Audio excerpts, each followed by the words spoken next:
Welcome, welcome, welcome. 1 p.m., guys. What's not to love about 1 p.m.?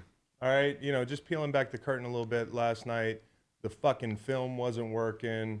I had the Eagles on Sunday night. Like, there was no way I was going to be able to prepare for a 10 a.m.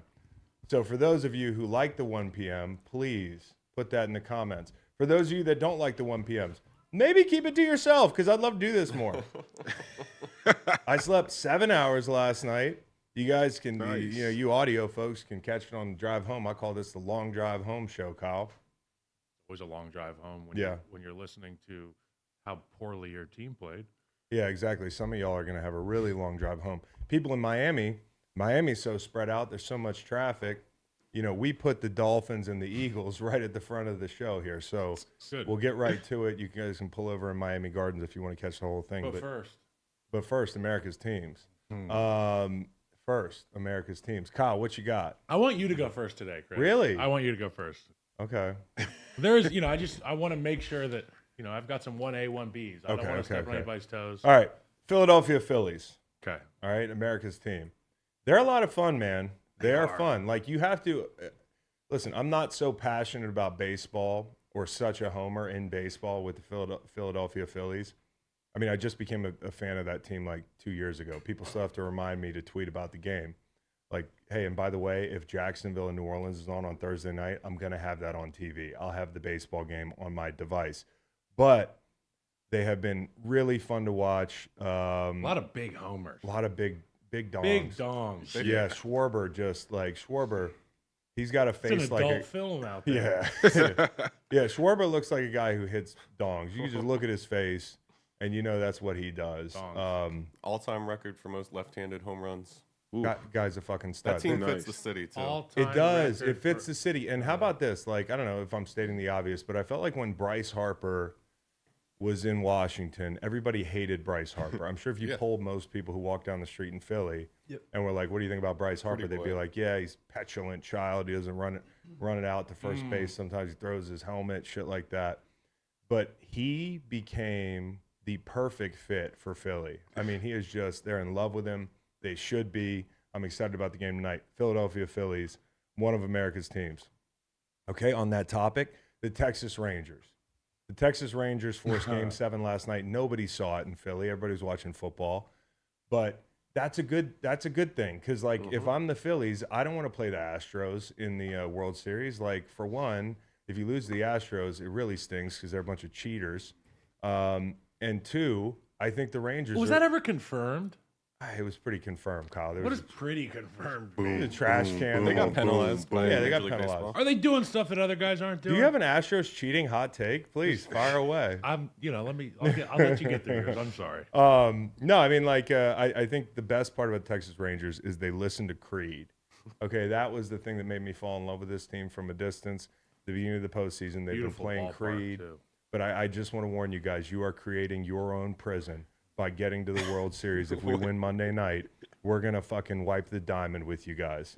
So you will accept that team with arms wide open. I will accept them with arms wide open. Is there anything else? Chris, I wonder if these hitters can take it any higher. Chris, as a bettor, isn't that a little bit of hate for What do you mean? Mattress Mac, yo? Oh, man, I love Mattress Mac. He's the Like- best thing about Houston He's the sports king. team. He's the GOAT degenerate, isn't he? Isn't it funny that in baseball they have the most dislikable team, but in football they might have the most likable team in the NFL, wow, in the that Houston is Texans? Yeah. Kind of interesting. Rockets. I don't think a lot of people like the Rockets. Okay. Phillies, Rangers, the Philadelphia Eagles. We will talk about that. But if you're an objective fan of the NFL and you're just like, let me turn something on Sunday night, you can't tell me that a little bit of you didn't say, I wish I was an Eagles fan. I mean, the Kelly Greens, the atmosphere, the way they played, say no more. Vrabel and Scar, the Patriots Ring of Honor recipients, the class of whatever is it 2023? Do they do it? Do they do this every week or they do it once a year? I think so. Okay. Yeah. So they get the class of 2023 in the Red Jackets, Mike Vrabel, who I think, if I didn't find out that Bill Belichick had signed a handshake offseason deal for a bunch of years or whatever it is, I don't have the details on that. I would think Mike Vrabel would be a great successor to Bill awesome. Belichick. But maybe for another day. I love Mike Vrabel. I was a big fan You of said him as the a player. red jackets there, Yeah. so they retire they put on honor their guys in red. Isn't that unpatriotic? Because didn't we fight the guys in red The red coats. If they were in red coats, Kyle, with the jacket? the red jackets is a little close. Mincing words here. Yeah, the British are coming. They're coming to the Just 1 p.m. seems Sunday. a bit odd. But Scar's one of the greatest offensive line coaches in the history of the game. It was awesome to see those two guys get recognized. The 2023 class Scar's of the a goat. Patriots Ring of Honor, and then the Virginia Cavaliers. Oh Ooh, yeah. wahoo, wow. I watched. First off, I just want to say this. Congratulations to those players. They have been through a lot over the last couple of years to string together a couple wins here. Golly, and to beat a team on the road in the top 10. They were laying 24 points, dude. Nobody. Vegas took a beating on this game. So to the loyal few who bet the Wahoos, it's just a lot of points. I salute you. And also, there were people after the game. It was great because people were celebrating about Virginia's win, but then there were a lot of people saying this is the worst ACC loss in like history, and I was like, well, hold on a second. So I just wanted to shout out the Virginia Cavaliers. The oldest rivalry in the South. South. Yep. I didn't realize that till I heard it. And you know, often they try to sexy these games up a bit. They're like, this is the biggest game between teams without an indigenous Native American Yeah. from the state of Minnesota. Yep. And it's just like a big long thing. The oldest rivalry in the South. Is American politics, but if you count football, it's Virginia and North Carolina. I figured the oldest 1892. rivalry in the South would be Heat, against man. Heat against the guys in Mississippi. Like some redneck that's hot as fuck. We've been hot for 300 years down here. So it's mine now. Yes, it's America's yours. teams. Okay. Take the baton. I'm glad we agree on one. The Philadelphia Eagles in Kelly Green. That's good, Kyle. That's number one. That's what you have. I feel like you can't beat that team. We talked about the creamsicle Buccaneers and how they are a facade. It's a facade. It's fugazi. It's a facade. It's a woozy. It's a wazi. Yeah. This is whatever the opposite of that is. This is real. Hardcore diamonds. This is real You know, deal like Holyfield here. pure diamonds. Mm-hmm. Not controversial diamonds. That's what the Eagles are in Kelly Green. And anybody that watched football, to your point, when they see that jersey, they're like, "This is classic. This is this is Vince Papale. How can you not like Vince it? Papale." I had a guy in my mentions that last night. I know everybody's freaking out over him, but what about Vince Papale? He was in that jersey. Yeah, no question. He's pointing at the guys behind the I'm like, come on, Vince guys, back Papale. me up. I'm like, is there something I missed? Yeah. It is. The Hey, guy we from can't take Invincible. the fans behind the curtain here. Who I've met, and Vince Papale is a great guy, great family. Shout out to Papale family. He was a rapper. He was? Yeah, Mark Wahlberg. Yeah, that's good. But I don't even remember what I was going to say, Kyle. I mean, it's Well, just don't worry about it because it's just my American keep going, teams keep list. going. So number one, Eagles Vince and Kelly Papale threw me Green. off. Eagles and Kelly Green. Yeah. Number two, Michigan Wolverines. Yeah, they're good. Yeah, Yeah. they're good. They've got Harbaugh. And the rest of the Big Ten not as good because Yeah. I sweated that Penn State All game. other schools play in a house. They play in the big house. Yeah, they play You know what in I'm the big saying? house. But here's the deal. J.J. McCarthy is the Heisman frontrunner, I believe. Yeah. I mean, everybody was like, tank for Caleb, all this stuff. They like the guy from UNC, frauds. They like the guy from Penix is pretty good. LSU. Yeah, but Penix was in my feelings last week, so I'm not even going to mention Okay, it. yeah, that's true. Okay. I Bo forgot about- Nixie's still got a billboard. Mm-hmm. But Michigan, J.J. McCarthy, he's got cool eye black. He doesn't seem to me like the world beater quarterback, but he's in position to win this thing, and Michigan looks great. And also, I'm a big fan of espionage. You know what, Chris? They Oh, yeah, these you guys like are that. cheating. You like that? You like cheating? We live in the United States of America. Yeah, that's kind of. So you're okay with this? I mean, what was he doing? We He have ste- we were have they some of the stealing best signals. I don't pay as much. We have attention. some of the best intelligence Stealing gathering. signals is nothing. But If they don't get- sending someone from your workplace to go to a game, Yeah, 100%. specifically to steal signals, Yeah, it's called advanced a scouting. week or I don't No. see. I don't see that as Called a big advanced deal. scouting. that's a safety issue. Where are they going to the game? They're going. Safety Where they issue. at on the game? Where they on the sideline? Or Yeah, are they in like the, in the student section. Who knows? He probably has it in. get better signals. It's called scouting, dude. get better. People signals. steal signals all the time. But my point is, if we don't do it, they're going to do it. Exactly. That's why Michigan's the best. Number three, the Ravens.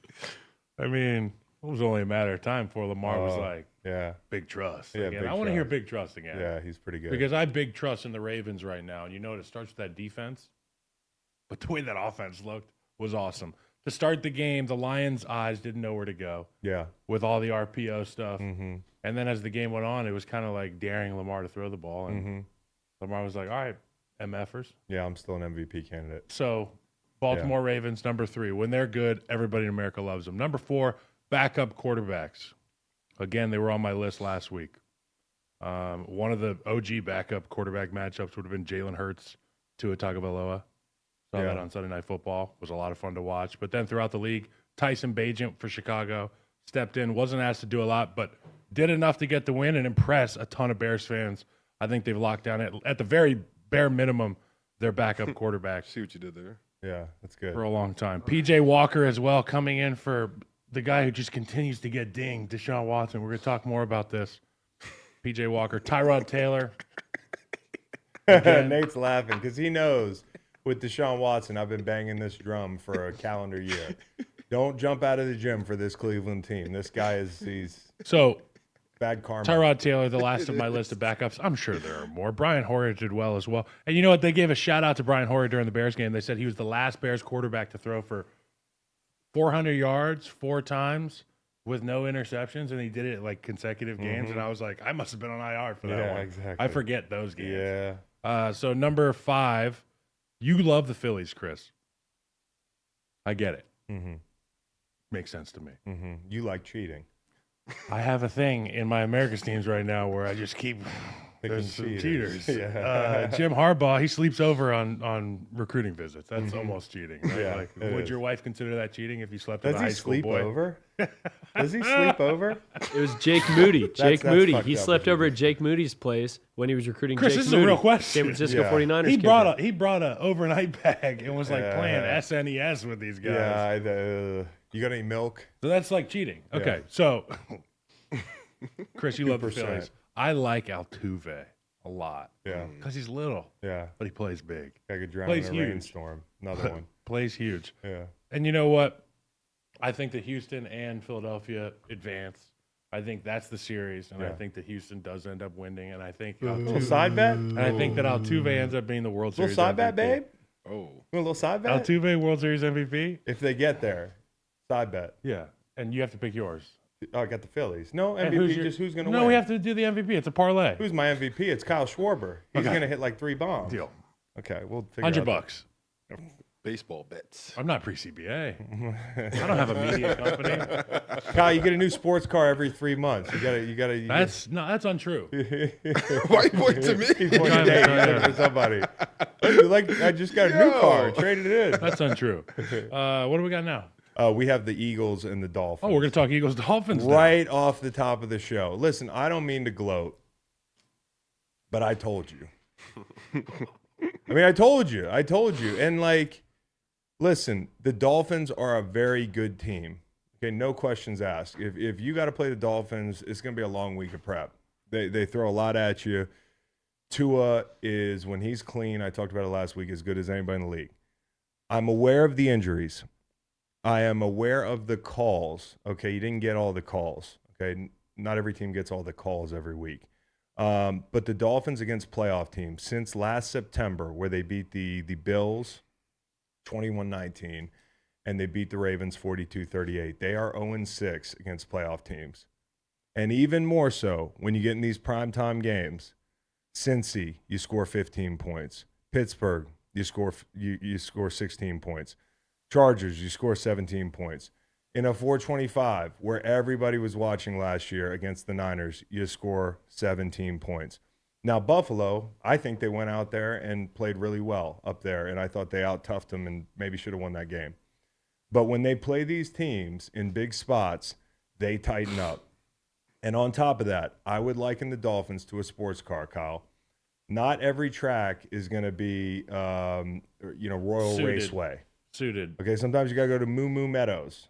Talking Sometimes about you got to the go to 300cc. Sometimes you got to go to Bowser's Castle. Yeah. Okay, and you got to put the mud When you got got to use the brake pedal. And the Eagles were like, "Yeah, come into our world." Because coming into the game, I had a feeling that their game plan was going to be pound the rock. And I told all the guys on the inside the NFL text chain, Channing, was like, yeah, Dolphins are going to win. I'm like, well, you might want to hedge with the under because you're going to lose that bet, but you might want to hedge with the under. And early on in this game, it played out exactly that way. The Eagles stuck to the run game. It didn't always work, but they stuck with it. And I thought the first drive was great, a big statement. We saw some motion out of them. They're at the bottom of the league in pre-snap motion. We saw some motion out of them. And eventually, this was the key to me, Kyle, when they had to have it and they couldn't get the run game going. You're playing off coverage against A.J. Brown. He's about as strong as it gets on the ball. Just take the 7 yards. Take the fucking profit. And that's what they started to do. And I'll say this lastly. Jalen Hurts, I know he's dinged. I saw the scramble. I thought it might have been a heel. Or I thought it was an arm at first when he went down. I thought he collapsed on his arm. I don't know what happened. And then he was limping. I was like, he's all fucked up. But the scramble where he had to scramble, maybe it was on fourth down to the left, out of bounds. I said to Meg, because Meg was in there, the boys are up until 9:30 at night. They're wearing fucking Luke's got an eagle puppet. He has a green yo-yo. Luke, Waylon's got his Lane Johnson jersey. I was gonna say on. Lane, yeah. The whole house is going nuts. But I said to Meg, I think he's dinged, and that's been something people have talked about. I know the turnovers are a problem, and I know that honestly, as Eagles fans, you're probably set up for a bit of disappointment by that MVP performance last year because he's not always going to be that, okay? That's another thing. You change coordinators. This guy's really, really good, but sometimes he's going to make mistakes. 8 interceptions so far this year, or whatever it is. Some of them aren't on him. Some of them are absolutely on him, like the Jets pick last week and like burn the ball against the free runner last night, okay? But I will say this, and that's a lot of setting up to praise Jalen Hurts. When he's under pressure, like the beginning of the Jets game, those third downs, when you have to have it, like the throw on 4th and 3, which took huge balls because you're about to set up a 2-for-1 for the Dolphins. If you don't get that midfield 2-for-1, that lead fucking disappears. To have the balls to go do that on 4th and 3, to hit that shot, which was a backbreaker to A.J. Brown at the end of the game, to scramble on 4th down, and more than anything, after you throw that pick 6, before this game, Kyle, I'm watching Tua. They're fucking turning the lights on. They're turning it off. You got everybody's cell phones on in the crowd. It looked absolutely electric. And I'm like putting myself in his shoes. And I'm not sure how he handles that stage because they haven't beaten the good teams. But I know how Jalen Hurts handles a big stage. He does not fucking blink. He throws a pick 6. No. That lead's about to evaporate. What does he do the next drive? Boom, boom, a bunch boom. of conversions, a bunch of good throws. They just run their offense. They go down and they get points. So I just want to say this. Jalen Hurts is getting beat up in the media, but Jalen Hurts, I'll take him any day, and he gives my team a better chance to win than if he weren't on the team. And I'll say this about Miami. They were down some guys on the back end. No question. And some guys that I was thinking were going to play, honestly. And Xavier Howard. I was honestly like, Xavier Howard, book it, 1 interception. Like, I was going to bet that. I told Matt Kingston that at 6 o'clock last night. And then I'm like watching him walk around in sweatpants. But my point is this. The protection last night. Jalen Phillips, Lane Johnson, we got to witness another one of those elite matchups. And Lane's out there on one leg, and he's blocking his Also ass. should have had slide on that side. And he's locking his ass up, and I'm going to get there on the inside move. Yeah. But there's 7-8 seconds worth of protection a dozen times. Like, there's a 7-second blocking rep that Lane Johnson is over there getting his right hand inside the left breastplate of Jalen Phillips, putting his left hand under the right rib cage, pulling his elbows to his chest, and just sitting there. And there's a few times where you can see him where he looks behind him. Yeah. And he's like, what is going on What's back going there? on back there? The hell's taking so long? Yeah. Like, I can hear Lane's thoughts. Yeah. Like, the hell's going on over there? And one of them, remember the two guys collided, the ball comes out, and it's like, from our angle, you're like, oh, Lane got beat. And then you watch it back, and you're like, Lane's standing there stonewalling Jalen for 10 seconds. But I didn't like the celebration at the end of the half. Oh, you didn't? Well, it didn't sit well You with sound me. like an Eagles fan to me. No, I'm an O-line fan. And what Yeah. I am is I'm a greatness fan. Yeah. And when you've got a guy who's at the level of great that Lane Johnson is, you get a sack, take your sack. But Jalen Phillips, I got to respect Jalen Phillips' mindset because We like Jalen Phillips. because I think but I love Lane Johnson. Jalen Phillips is, if he's healthy, is an elite rusher in this league. I put him in that tier right below the Crosby tier, where I've listed this tier before, where there's a bunch of guys in there: Hutchinson, Hendrickson, Gary, all those guys. I think he's in that tier. We and do as a not rusher, disagree. I never thought don't worry, who did I beat? So that's an offensive line mindset. I get it. So, like, I see that, and I'm thinking to myself, like, yeah, celebrate 100%. Yeah, Celebrate with your team. yeah. You made a great play. But be careful. You're a great player, but it's like at the end of the day, Yeah. that could be louder about what you did than what you accomplished. You know what I'm saying? Yeah. Yeah. And that was the taste that was left in my mouth. And Lane's such a great player. He hasn't given up a sack in 42 years. Listen, I thought I would celebrate like that too, but I'm an asshole. Yeah, no question. I thought the Dolphins defense did a nice job in spots, but those long Eagles drives. I mean, you talk about at the end of the game where they have to go ice it to get the ball with 9:45 to go. The coverage challenged the Eagles early and forced the protection to stand up. Yeah, no question. And it was fun to watch early, and then it got, Well, they also challenged them in the run game, and that's why I said, like, the Eagles, if you don't have that run game, you got to be able to work your quick game. You got to go intermediate, and eventually they caught on to that. But I'll say this, the Eagles defense, this is the reason that you're able to win this game. When you hold the Dolphins offense to 10 points, because the pick six was 7, that's a winning effort. And I thought that the key, we talked about third and long, getting them into third and long where Tua actually, and at times they're so good offensively, he's going to put the ball right there, and he knows Buddy's going to be there. They're going to hit the middle of that zone. And Chris actually did a good job of showing Collinsworth last night some of those throws that are so anticipatory. But I think the longer you make him pat the ball and the more pressure in the middle of the defense, he's going to throw you balls like the ball he threw you at the end of the game with the chance to tie it. And I thought the Eagles did a great job, magnificent job, and they're in the top 5 in the league at this, of stopping the run without committing a million bodies to the run game. And that was the key. And having Hassan Reddick and Josh Sweat as guys who really, they're like knives out there. Dude, Sweat had a rush last night where they showed him in triple extension when the camera was on the left offensive line side of the field. He hit a bull rush and rolled those hips under it. Man, he is long and lean and strong. He's as talented as anybody in the league, Kyle. And in the run game, too, the disruption they create forces third and long. And forcing third and long here, they actually had them living there for a lot of the night. Now, the scariest part of this game, and I talked about the middle 8 and the 2-for-1 here, middle 8 being the middle 8 minutes of the game, the 2-for-1 being, for people out there listening, it's when the Dolphins have the ball last at the end of the half, and then they're going to get it coming out. So when you talk about a 2-for-1, it's like if I kick off in Madden and I get the ball at the end of the half. That's right. So it's like I'm going to score and I get the ball Yeah, back. you get a 2-for-1. And so that was what I was worried about. I turned to my wife and I was like, they absolutely can't give up the 2-for-1 here. And she was like, they'll be okay, honey. Because that's how they operate. She also knew I had, like, I told her in the second half, she was like, it's going to be okay. I was like, Meg, if you saw how much money I have on this game, you would not say this. She was like, you have a couch on this game? I was like, a couple sectionals. And I'm talking about Restoration Hardware. Love sex, at least. I'm talking about like overpriced couches, okay? But the whole thing was, you have a 17-6 or 17-3 lead. You're about to go into the half.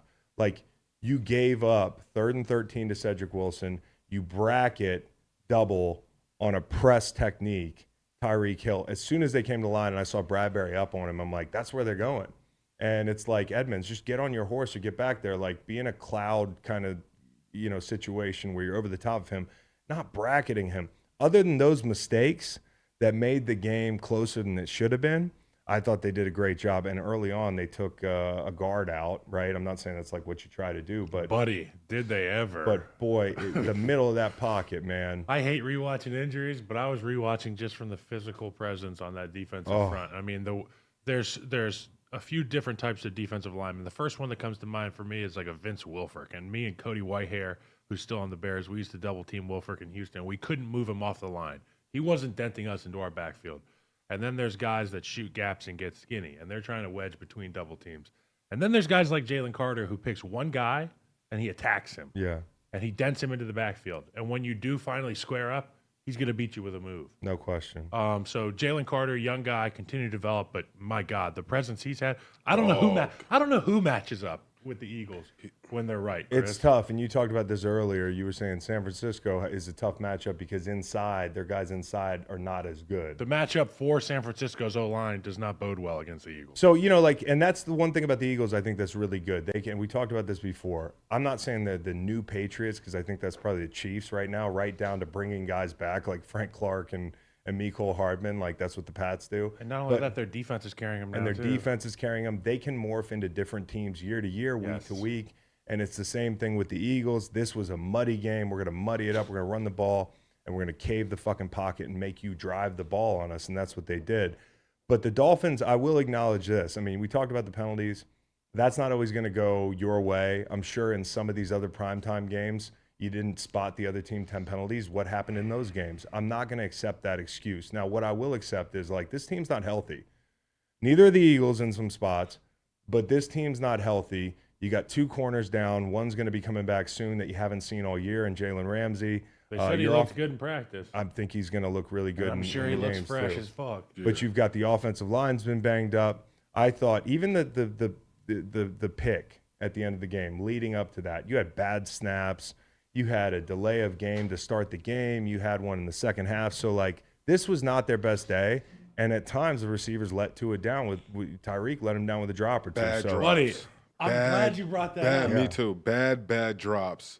Like, I hate it. I hate it. Bad drop, but then the subsequent scramble for the football in the end zone. How about that? Yeah, that was wild, dude. When I thought it was a fumble for a second, I was just worried that it might be. I was screaming at the ball, and the ball just kept squirting out. Staying in bounds, though. But also how fast Tyreek was getting to that ball. It was like other guys who had a full head of steam and angles. He just ran past them, dude. Yeah. So I'm not gonna lie. Selfishly, I had Tyreek 3+ touchdowns, and I had him first touchdown scorer of the game, where they had a terrible holding penalty. He scores a touchdown, that gets called back. He scores 1 touchdown, and then that play that he dropped subsequently, that would have been 3 touchdowns. But he had some. Was he the last leg of that parlay? He had some very, very bad drops. And for someone who is supposed to be elite, like, that kind of shows up, and we kind of forget about it because he always has electric touchdowns. But in a lot of games now, Tyreek, he has some pretty bad spotly drops. And it's one of those things where, for playing against a team like the Eagles, you have to be almost perfect, and you can't shoot yourself in the foot. And they weren't perfect. And I outlined all the reasons, like the penalties, the fucking, not all those penalties are bad calls. And also, like I talked about this earlier, the face mask, absolutely. It's garbage. That should have been called. But the very next play, you get your pick 6, ball don't lie, right? But what people don't mention, I've seen every Dolphins fan on Twitter, like, just take the L, man. Like, you're out here today talking about this call. You're posting all the calls. Like, we could do this any week. Yeah. And on top of it, like, the play before that, the people don't know how to lose in today's culture. Yeah, you're still a good team. Every fan base everywhere, they're going to do these guys. The possession. Are they the worst? The Pats fans aren't great. We'll get to those in a little bit. But it might be an AFCE East thing.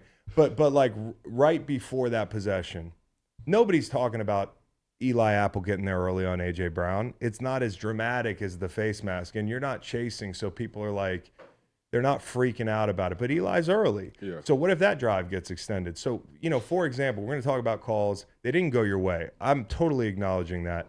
But you were not going to win this game, even if the calls went your way. I mean, there were a couple spots where you could have made it more competitive, but don't go down 17-3 because the Eagles beat you up. That's what happened. I just want to say this. There was one play where Tyreek lined up on the right side of the field.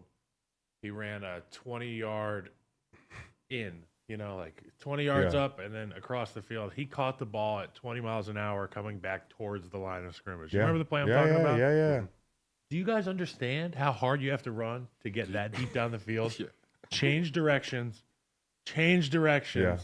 He's got little legs. It's a different speed that he's playing. It's a different speed, and that's where they had to go. They had to go to the perimeter stuff to get the run game going. Here, Dolphins, this is who you got now. So you want to prove that you are who you say you are. I got people tweeting me about, because last year I said if Tua wins a Super Bowl during this Mike McDaniel era, I'll get a tattoo, which basically I'll get like his number tattooed on me, or a dolphin with his number or something.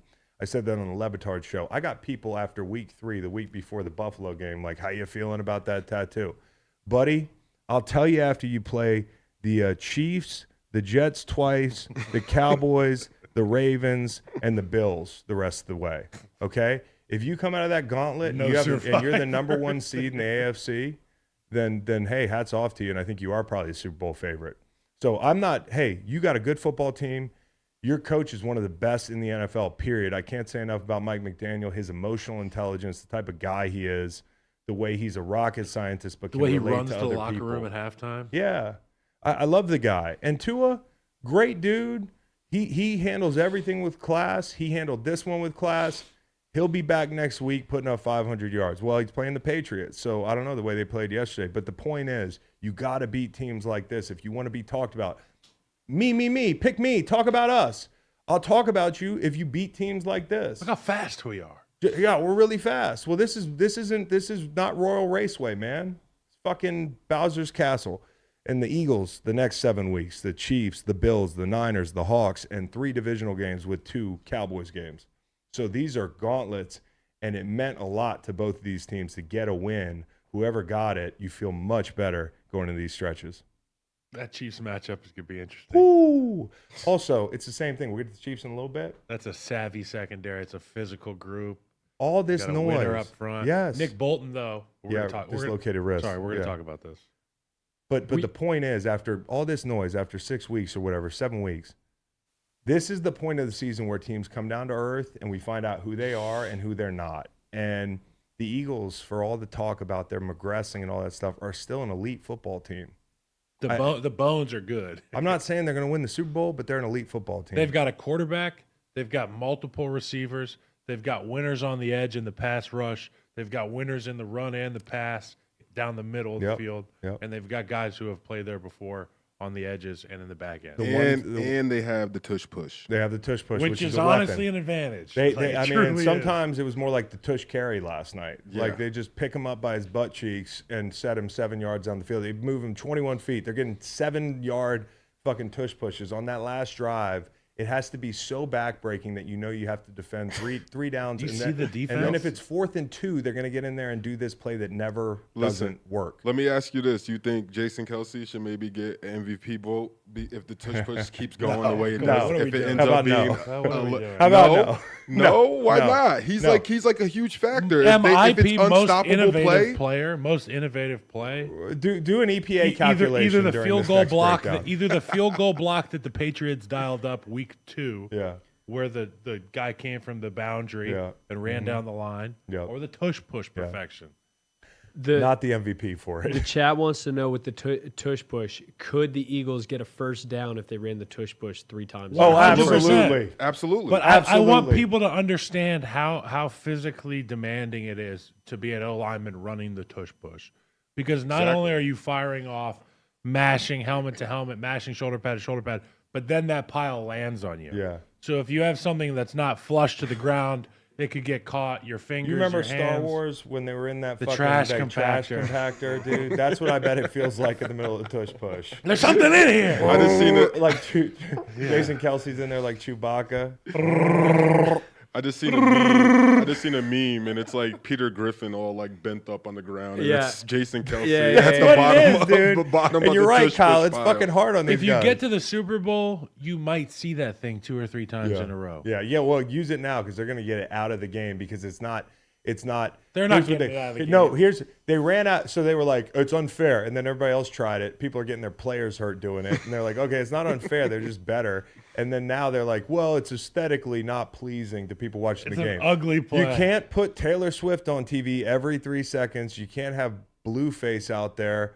Like, Blueface, baby. It's turned into a fucking shit show. I Consuming really thought the we NFL. would not say Blueface. And you're today. worried about the tush push? You're worried about what's aesthetically pleasing to people? Don't forget about the rock-eating male demo between 35 and 55. We love the tush push. Yeah. That's the backbone. I know you're trying to target the Olivia Rodrigo fans, but how about the me's out there? Yeah. I like the tush In push. summary, Eagles for real, Dolphins, big question mark. Dolphins scare the shit out of me every week. If I'm going to bet against the Dolphins, they're laying 14-point lines and covering, bro. But in a big spot, I will always take a team that's more physical if they're of equal quality. And if they're in Kelly Green, put the house on it. Put the house on them. That's what I did. Put the couch on them. Put a couple couches on them. Mini Mall, Dinettes. It's like a Mini Mall. That's flea market, Montgomery. I could buy the flea market out Yeah. as of this morning. Okay, Buffalo, New England, because this is the thing. Like, the Bills blew this thing, and they're watching Sunday Night Football, and they're the biggest Eagles fans in the world, too, because you're 4-3. these fuckers could run away with it. Now, I talked about the stretch coming up for the Dolphins, but I want to start by making this breakdown about the Pats because we put a YouTube reaction up yesterday. We're doing these quick reactions. And obviously, when a team with Super Bowl aspirations, who's laying 7.5 points on the road, who scored 34 points a game or whatever against the Pats over a stretch of time, goes in there and lays an egg like this, the fucking breakdown is going to be from the vantage point of the Bills. I'm sorry, guys. I don't know if you're just not getting used to the post-Tom Brady era, but you're not going to be the center of every breakdown. You go through the YouTube comments, these people think, I hate the Patriots. I hate losing money, okay? I had the Bills 3 ways, 3 different teasers. They almost ruined my Sunday. So just to translate everything for you and put things into perspective, you guys are acting like only children, all right? Like, get over it. You're not going to be you're not going to be the centerpiece of every breakdown. Now, I'll start with you guys. Because this was a huge With win. With that said, I did text Bill last night. Congratulations. I fucking 300. Yeah, I love Spartan Warrior. I love Bill, and I hate seeing people talk down on him this year because we don't know what's going on there. And just like, I mean, to drive this point home, we woke up yesterday and people were like, "Oh, by the way, they signed a deal in the offseason. The Pats and Bill, they're gonna run this thing back." Yeah, that was with Bill, new to me. which was interesting. Right before our show at CBS, they were like, and also cover Bill Belichick's contract. Yes. And I was like, what contract? Yes, The one dude. that says you got to leave. Yeah, exactly. I thought we were talking about firing Bill, but instead maybe they contract. truly are playing possum. The last time this was per Kingston. The last time that the Pats announced the Bill extension was in the middle of Spygate. So I don't know if it's a look over here, everything's going to be okay. But I also think it gives context to fans. Bill's not coaching for his life right now, so Bill could well be coaching for tomorrow. And which also makes the outcome curious, right? Because, you're trying to win games. Bill in division, he hates these teams, the whole thing. People talking about him tanking. He wanted to win this game for the 300th, and he did it. Congratulations to Bill. And Mac played his best game in a long time. I thought, despite a ton of injuries, because they are hurt, I thought Mac played great. Great job against man coverage all day. They allowed 13 pressures up front, and I think that's the crux of it. When the Bills are missing guys inside, like Daquan Jones or Ed Oliver, that shows up. That was going to show up this week, but not to the degree that it did. And in the run game, I thought Bill O'Brien had a really nice day. I mean, it looked like butt chin Shanahan out there. They were all side to side. It was all misdirection. They came out there. They ran some. What'd they run early? They ran. They ran a lot of good concepts in the run game. They did. They weren't. They went out gap scheme and They then made guys play rule-based football, and that's hard to do over and over and over again, particularly with guys that aren't your starters in there. You mentioned Ed Oliver being out. I played Ed Oliver. That guy's a tank. And he's about a fire hydrant height. Yeah. Hard to get under in the run game. A guy who can dent you in the pass as well. But the gap scheme stuff. So whoever's filling in there has to sit on double teams. Mm-hmm. They've got to have their eyes right. Yep. I mean, shit sucks when you're throwing multiple schemes early. You can't get comfortable, I would imagine. 4 yards of carry, Kyle, and then they went more zone late. I thought they did a really nice job. That's the breakdown as it concerns the Patriots. So I just want to let you down easy. This is where we're going to start talking about the Bills' problem. A Bill Belichick draft hit. We talk about Bill Belichick having autonomy and control. Yeah. And sometimes it's bad, but you know what? This guy, Chad Ryland, 4th-round pick out of Maryland, he had a lot of field goals yesterday. Yeah. You say don't draft kickers. He loves kickers. This guy he loves was kickers. like, hey, Bill, I got you, my dog. That's big in a game like this because early Total on, Chad move. I think, and this is where I get mad at the Bills, okay? I obviously get mad because they lost me money, but I also get mad because I see that they're with the injuries on defense, they're different. But offensively, you can be better. Defensively, this is a game where the Pats trailed by double digits in 5 of 6 games coming in the first half. They flipped the script on that, and the pressure up front was the factor. And they heated Josh up. I think they were 49% blitz or 43% blitz. They were in the 40s, second in the league yesterday when it came to bringing pressure.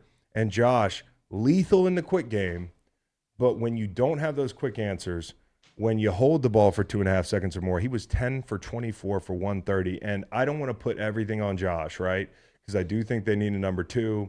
I do think that at times they stick to the run game more. James Cook, thank God he's on the team. He's kept them in a lot of games, including the one yesterday. But you have to hit your off-schedule stuff, and they just didn't hit the big off-schedule stuff. And that's the standard that I hold Josh to. If you want to talk about him as a top 3 to 5 quarterback, which I think when he's on, he's as good as anybody in the league, but it's this inconsistency. It's the first fucking drive. It's cover 3. Look the flat defender off. Check the flat defender. That is a pick you cannot throw on the road. I know the rest of the game he didn't throw any picks, but that is a pick you cannot throw on the road. When you're playing an inferior team, you cannot, especially the way the offense is played, get down 10-0 to that team. And that was the script. It was like just like last week. Not much early. We got to figure out a way. We scramble together in the second half. We run more tempo, and we get back in it. But the defense, with Milano down, with Trey White down, with the 2 guys up front down, they look very pedestrian right now. And that's the worst offense in the league, one of them. And last year, about this time, they scored 38 points against the Cleveland Browns in a win. Since that game, they have not scored this many points.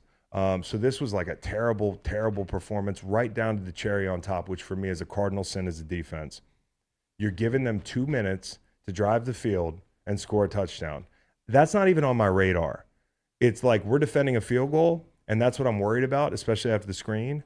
But to give up a touchdown in the fashion they did, like that was a sustained drive. I mean, that's like a 75-yard drive or something. Like 2 weeks in a row, you give one up to Tyrod Taylor and now Mac Jones. It's time to panic about this defense because there's things they can't fix. Well, they got panic on both sides, bro. Yeah. I mean, to your point, if the short stuff's not there, he's struggling to have any sort of production or success with the long stuff. Stephon Diggs is the highest shareholder in terms of targets per team. Yeah. Like if Stephon Diggs isn't open, Where's Von Miller? Where's Von Miller? That's a question. I mean, Von Miller was out there, but like the pass rush didn't get there. Your number 2 ever since that Kansas City game, Gabe Davis. When I went up to Kansas City to watch you guys, he went off. That was fun. It was one of the greatest games I've ever seen. But you were like, oh, he's got this bona fide number 2 now.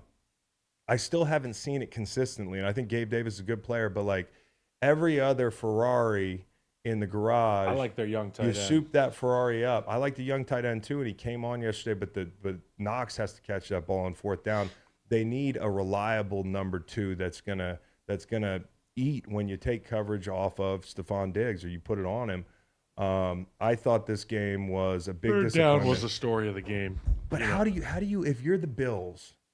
How do you do that, Kyle? Because you know how it works in the NFL. After a bad loss, Vegas knows how it works too. After a bad loss, you come out, you play better. You get punched in the mouth, you got to fix it. You go and play a division opponent, one that's not as good as you, and you go out and play like that. I worry about the Bills now. Like I said it before the season, worried about them taking a step back. I kind of was afraid of how that take would look after the Dolphins game, but maybe the Dolphins are not. It's like it's all starting to make sense. The pieces are lining up. And the Chiefs go out and Travis Kelce has 180 yards and Mahomes looks like Mahomes. He's got 400 fucking yards in the first half, and you're like, oh, yeah. It all kind of makes sense. Yeah. And I thought like the Chiefs, the Eagles are good. The last thing I'll say is this about the offense. Play action, not great yesterday. 12 personnel, not great yesterday. Those are 2 things you lean on heavily if you're the Buffalo Bills, and they couldn't get anything out of that stuff. So, again, they got to be careful because the Dolphins could run away with this thing. They got to get guys back, but the problem is some of them aren't coming back. And the Pats. I don't know what else you want me to say. Fucking great win, dude. Great win. You're 2-5. Now go prove me right that you were the best 0-2 team in the league, which I said a month ago.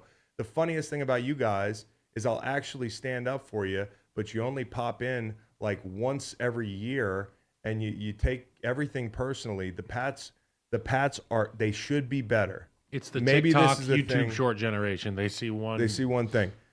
Go win some more, and you'll be the center of more breakdowns. I don't know what else you want to build on this. The craziest thing about this win is that Gesicki's and Mac Jones their gritty So is going to funny. live in infamy because this was Bill Belichick's 300th win. And we're going to see that final touchdown being played forever and then them celebrating like that. A well-placed gritty, dude. A well-placed gritty lives forever, dude. My kids were grittying in front of the TV last night during the Eagles game. I'm like, holy shit. Where did you get this? I didn't. It's not me. My kid now goes, I sit here. Yeah. Move. Yeah. She That pushes me. You've I'm entered like, that. You're telling Dad to move now. Yeah. Well, my kid's like that. I'm not going to let you watch the game. I'm going to talk to you the whole game, which is fine. Cheese. I want cheese. So yeah, in the AFC East, you have one team that loses in a big spot, and one team that to me, you know, if we're doing the panic meter, is a ways up the chart from the Dolphins. I mean, I think the Dolphins are good, but the Bills have issues right now. I'm not surprised by anything I saw with the Dolphins in their 2 losses this year. But the Bills, I'm kind of surprised, even for taking a step back. Like some of these performances are tough. Let's do an ad read real quick. No, you want to do an ad read now or after Baltimore read? Do an ad read. Ad here. read king. We've Cowboy got read. we got a lot of good things about this podcast, but this podcast is brought to you by Cash App, the all-in-one app for spending, sending, and setting easy-to-track saving goals. With multiple tools for saving, spending, and sending, Cash App is an all-in-one way to stay in control of your money. Whether I need to send money to my golf buddies, send a Cash App payout to the Green Light locals, or settle a bet, I don't lose bets. You're doing a good job. I can Kyle. always count on Cash App. With security, boosts, discounts, a free-to-order debit card, no overdraft fees, Cash App is like a BFF for your money. Cash App, the exclusive financial services partner of Greenlight. Download it in the App Store or Google Play to see why it's the #1 finance app in the U.S. App Store. I mean, I know why it's the #1 finance app, Kyle. It's easy. It's quick. People pay me on it. It's great. Got good colors. Detroit, Baltimore. Lamar. Because while we're talking about AFC elites, this is my team to win the AFC North. I feel very good about it. This thing is proven out that Todd Monken has infused something in this offense that is different. Okay, I think this was his best game. I think this was Lamar's best game. I think this is the offense's best game. Now, as for the Ravens, the thing that's plagued them, if I want to be nitpicky, is the turnovers. You know, kind of like some of these Jalen Hurts turnovers, where some of them are just freakish kind of like things. You know, one of them yesterday, they turned the ball over. Thankfully, they're up 28-0. But in the second quarter, which is about a spot that they've had some of these mistakes with leads, they fumble an exchange. So if I'm the Ravens, like that's what we're building on, is that moment right there. It's like, guys, if we can just eliminate these, because we're not going to be up 28-0 every game. Yeah. But we talked about this coming in. I did not like the game script for Detroit. Playing left-handed down in Tampa is different than playing left-handed without David Montgomery in Baltimore against the #1, #2 defense in the league. If you can't get the run game going, if the wind's blowing, I don't like Jared Goff in this spot. I didn't like it when he was in. I wouldn't like it if the game was in phase. I definitely didn't like it when they go down right off the bat. And like this was the whole thing. First quarter, 22-6 plays, 194-6 in yards, and 12-3 in time possession. This game was over before it started because Baltimore had a great game plan. It was an RPO clinic. Kyle, you talked about that. We haven't seen a lot of these concepts that he's rolling out now, which means he's saving some of them. I love that. And I was arguing with people last week about Lamar because I've never jumped off that train. And if you jump off the Lamar train, I think you're unwise because that MVP guy is still in there. The throws that he made yesterday, the throws where he's fitting them over the second-level defenders. After a heavy play action. Heavy play action. The throw to Beckham backed up. These are fucking elite throws. There's one other guy that I'm seeing make these throws with regularity in the NFL, and that's Patrick Mahomes. Mm-hmm. These are like elite arm talent, decisive, smart throws that he's making. Tyson Bagent. And don't tell me that he's always looking to run because I saw him stand in the pocket yesterday for 10 seconds and hit Nelson Aguilar. Yeah, he bounced off 3-0 linemen. He was like, let me run up in your butt. Let me run up in your butt. Let me escape out here. I'm going to throw a fucking dart for a touchdown to Nelson Aguilar. He went climb the pocket. He went bail out of the pocket with intent to throw, still out to the right sideline, bought himself an extra 2-3 seconds to watch Nelson Aguilar and Bateman cross. And once they crossed, he led Nelson where he was going. That's the scramble drill right there, Kyle. And it's a scramble drill where you're not looking to scramble. It's the one where you're looking to break the defense's back. And it's a scramble drill with receivers that know that their quarterback. And this is one of my pet peeves. Phil Simms and I talked about this yesterday. People that say he kept his eyes down the field. It's like, oh, no fucking shit. Where's he going to keep his eyes? But he kept his intent down the field. And That's he kept good, his Kyle. patience. I like that. And his receivers know that he's doing that because that's obviously shown up in practice. So you and I both know, and Nate, they run scramble drill in practice all the time. So these receivers know that he's going to make the right throw. But what I love about him more is that, like, a guy like Aguilar on that play, recently, he just had a bad drop. Yeah. And it's just, like, to keep looking his way and you as a player knowing, hey, I know I fucked up. I know I made a bad drop. And maybe in my head, I'm like, damn, he might not look my way in that situation again. But the guys who play with Lamar, it definitely seems like they know that he has a short-term memory, and it's like, bro, I'm coming to you again. Equal Next time I opportunist, come to yeah. you, just make sure you make the play. And those guys, they did it. And from the beginning of the game, and I thought this was obvious that their game plan was, hey, if we look at this front, we feel like we can block them. And that's what we said coming into the game. They were going to block the edges. I know Hutchinson's great. I like the matchup with Moses and Stanley. That played out. Okay, inside, you're worried about McNeil. They did a pretty good job, and I thought the protection was great. Then it's going to be a situation. How long can we keep these guys attentive in zone? How long can these guys sit back there and look at Lamar and stretch? Like, Lamar's very good at extending plays and manipulating the zone with where he is out of the pocket, inside the pocket. And the longer you got to defend, those linebackers were in a blender from the beginning of the game. You could see it like the very They had first no play. clue where to look. The very first play. It's the first play I think is a read option, or it's like a read with a throw threat. It's an RPO. The first fucking play, you've got multiple guys doing the wrong thing. That continued through the game, and it all ties into Lamar Jackson. So huge for them. 28-0 before you could get to the half, and 28-0, and then the Lions are like, all right, we're going to commit to stopping the run because we know we can't make the right reads at the second level, so we're going to just jam this box. Yep. We're going to commit to the run. And Lamar's like, oh, okay, I'll just throw it. Yep. And then the Ravens are the Ravens. And everybody's talking about Todd Monken, including us, right? But we got to talk about McDonald, the defensive coordinator, because I think this thing has gone under the radar. You know, we're so focused on Lamar. We're so focused on that team from that vantage point. You forget about Patrick Queen, Roquan Smith, Kyle Hamilton, and all the guys on defense. They had well-timed first and second down edge pressure. I thought they did a great job in the run game. I figured they were going to. They did a good job rushing. They've had rushers step up, like Clowney stepped up this year. They get OA back. Like, they've got guys inside. They have absolutely, and they manned them up and just played great coverage. They have taken this team to another level to where I think they can make a run, and it's because of the defense. Obviously, Lamar's great, and that offense has improved, but there will be variability. The one thing that's most consistent in the NFL is the defense. And if you got a good defense that travels, weather, location, game script, I think he doesn't get enough credit. Mike doesn't, you know, and you focus so much on Monken.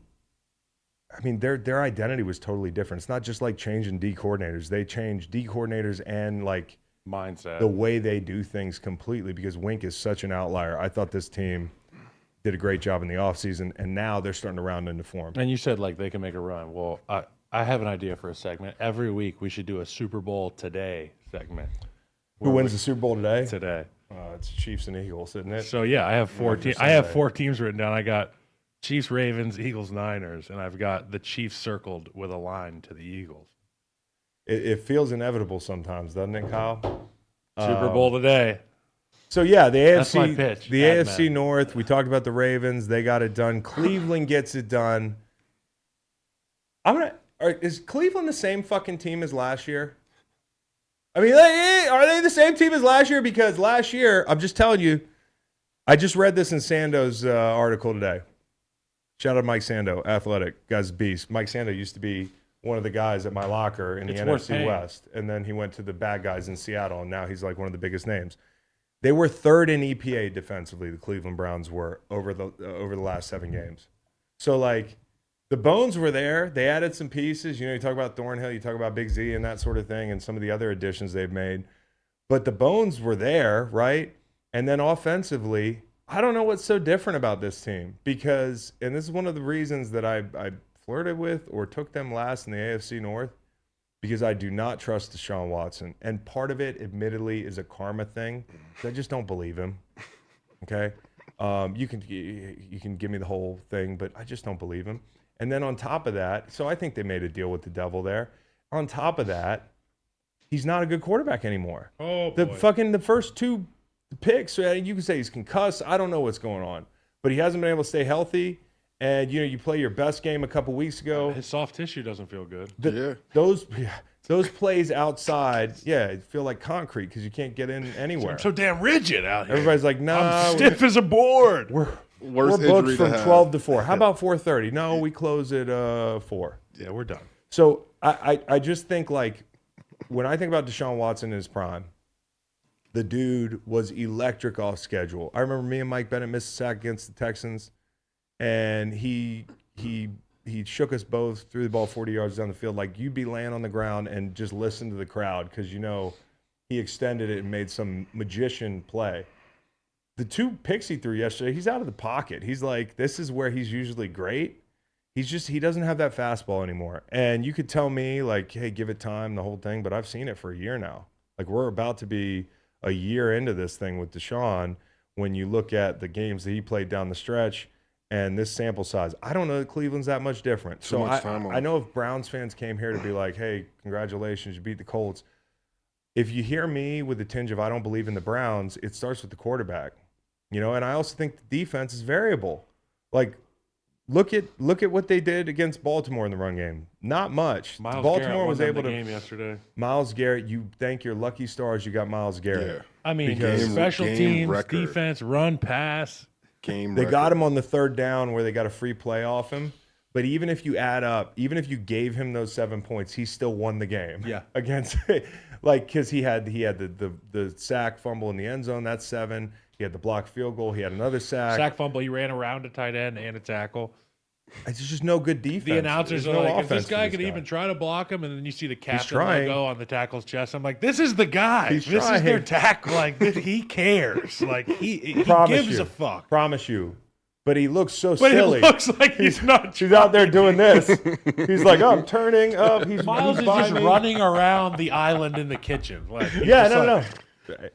Guys, best pass rusher in football. No. Okay? I argued TJ Watt yesterday. No, not the best. Well, He's not JJ is on our Miles show. Is no, TJ might be coming on our show too. But JJ's on my show. He might whoop my ass. He still works out. I don't think he's gonna whoop your ass, He Kyle. still works out. I got Kyle.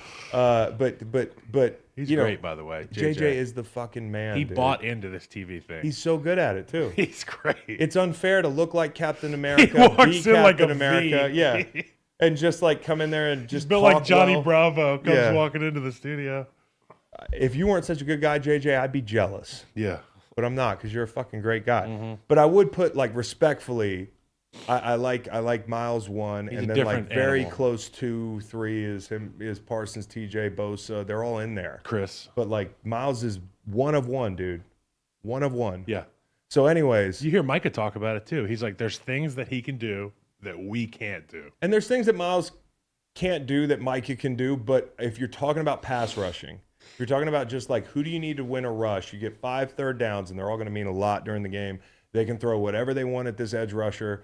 I'm taking Myles Garrett. Yeah. Okay. And I didn't mention Max, who's in that second tier of guys. And by second tier, I don't mean like not elite. I mean like he's in that. Not Myles Garrett. Not Myles Garrett.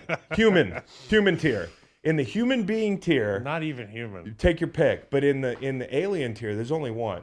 So, anyways, Max is the white avatar, though. Max is he's a classic. He's such a monster. But the bottom line is this: Indy, Spikeman, you got yourself a fucking great coach. If you're a Colts fan, you got yourself a bona fide great coach. I know Minshew's a really good backup to have, but he was cooking yesterday. I mean, like he came out there and they went gap scheme out of the gate. We talked about they run a lot of inside zone. Not a good idea against Cleveland. What you want to do against Cleveland is make them play keys. Be able to double team some studs. Yet create your seams because of their aggression, not the other way where you're trying to move people off the ball. I thought they did a great job. I saw Wildcat out of late shift a couple times. We had this fucking crazy orbit motion a few times. You got a touchdown on a read option. Like, he was cooking, man. And so I just wanted to give a shout out to that OC and that head coach now, because Philly definitely misses him, right? It definitely helps to have that guy. But Indy is reaping the benefits of that. And the middle eight, we talk about the middle eight all the time. They're down 14-7 late in the first. Indy's driving. Minshew sack fumble. So they've got a chance to go up 21-7 before the half. Instead, well, actually, I'll correct myself on this. 21-17 late in the second.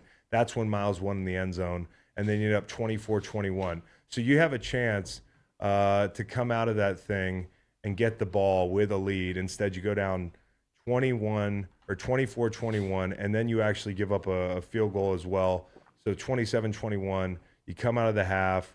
Minshew throws a pick with 10 minutes to go in the third quarter. They basically dominated that middle eight, and that's where the game turned. And then the Colts still had a chance to win it at the end. We could talk about the calls. They were tough, right? Like, they're 50-50. But again, I'm banging the same drum that I banged earlier in the show. Is like, you got to win. Just find a way to win. You know, don't end up down there, because if you leave it to chance in the end zone. You see it. It doesn't take much in this league unless you're the Giants on fourth down or whatever it was a couple weeks ago in the end zone. It doesn't take much to get a call. And so, like, yeah, I'd like to put this thing on the refs, but Cleveland earned it fair and square. I want to shout out P.J. Walker. This defense, though, it's up and down. You know, like, they have to play everybody like they played the Niners if they want to be talked about as a Super Bowl team, because that's where you're going to win the games this year, is on defense. And so, yeah. I also, I don't know, the Steelers, we're going to talk about them in a second. Right now, they're fucking 4-2, Kyle. You got to talk about TJ Watt a little bit. We are going to talk about TJ Watt. Kyle, the Steelers are 4-2. Ever since I made a social encouraging them, I think they're undefeated.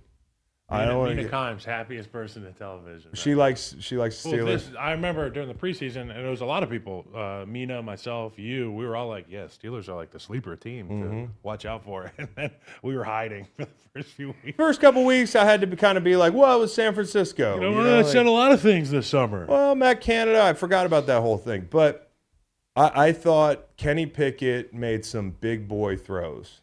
He made some big boy throws. I love seeing the back shoulder stuff on the left sideline to Pickens. And Pickens, you know, had a drop or two, had a penalty that wiped out a conversion. Like, He's he didn't play perfect. Polarizing player. I fucking love him, He's Kyle. a polarizing player. Even the shot you take to him in the I first played with half. Brandon Marshall, and I loved him. I think he might be less polarizing than Brandon so far. You know what I'm saying? But on the right sideline, and I like Brandon, on the right sideline where he takes that shot to Pickens, it's right out of bounds.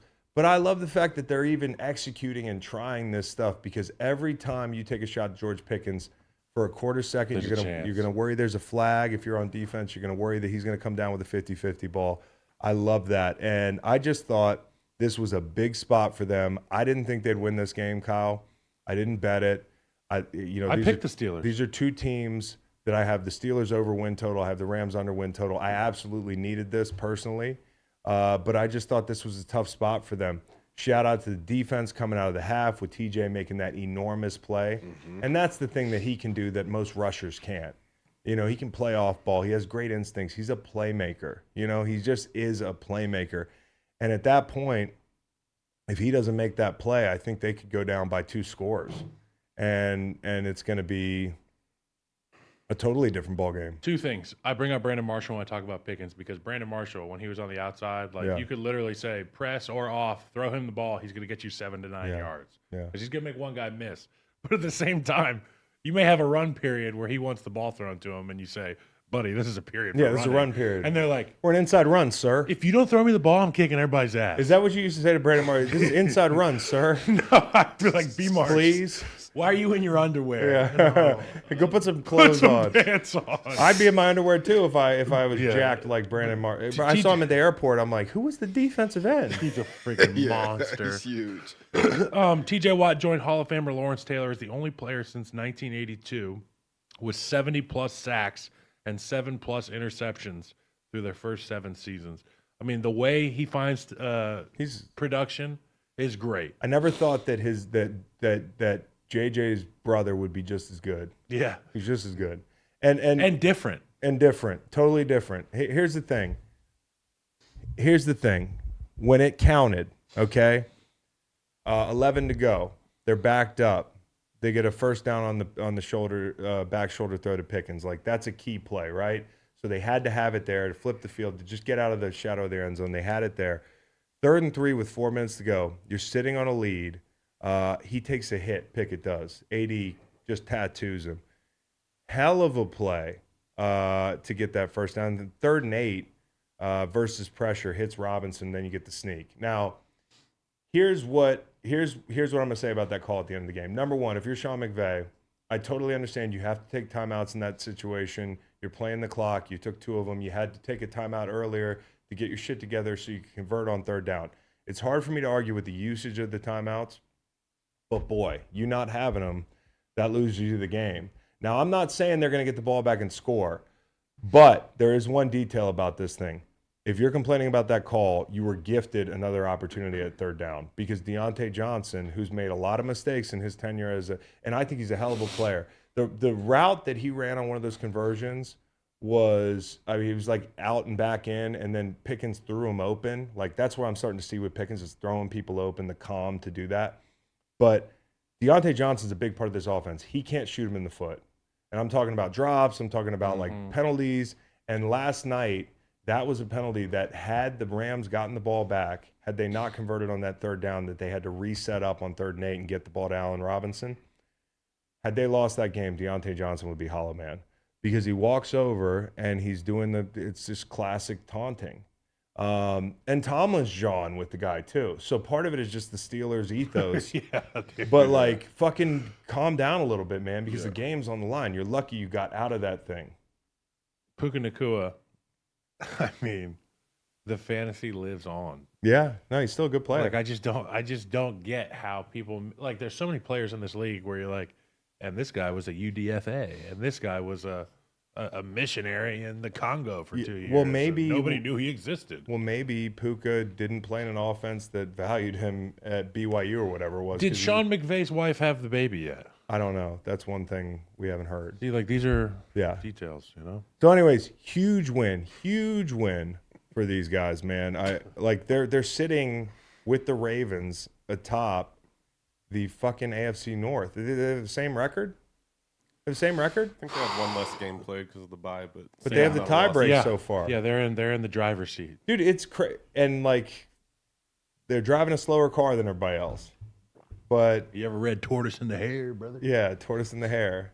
You know, so Tortoise wearing black Air Forces.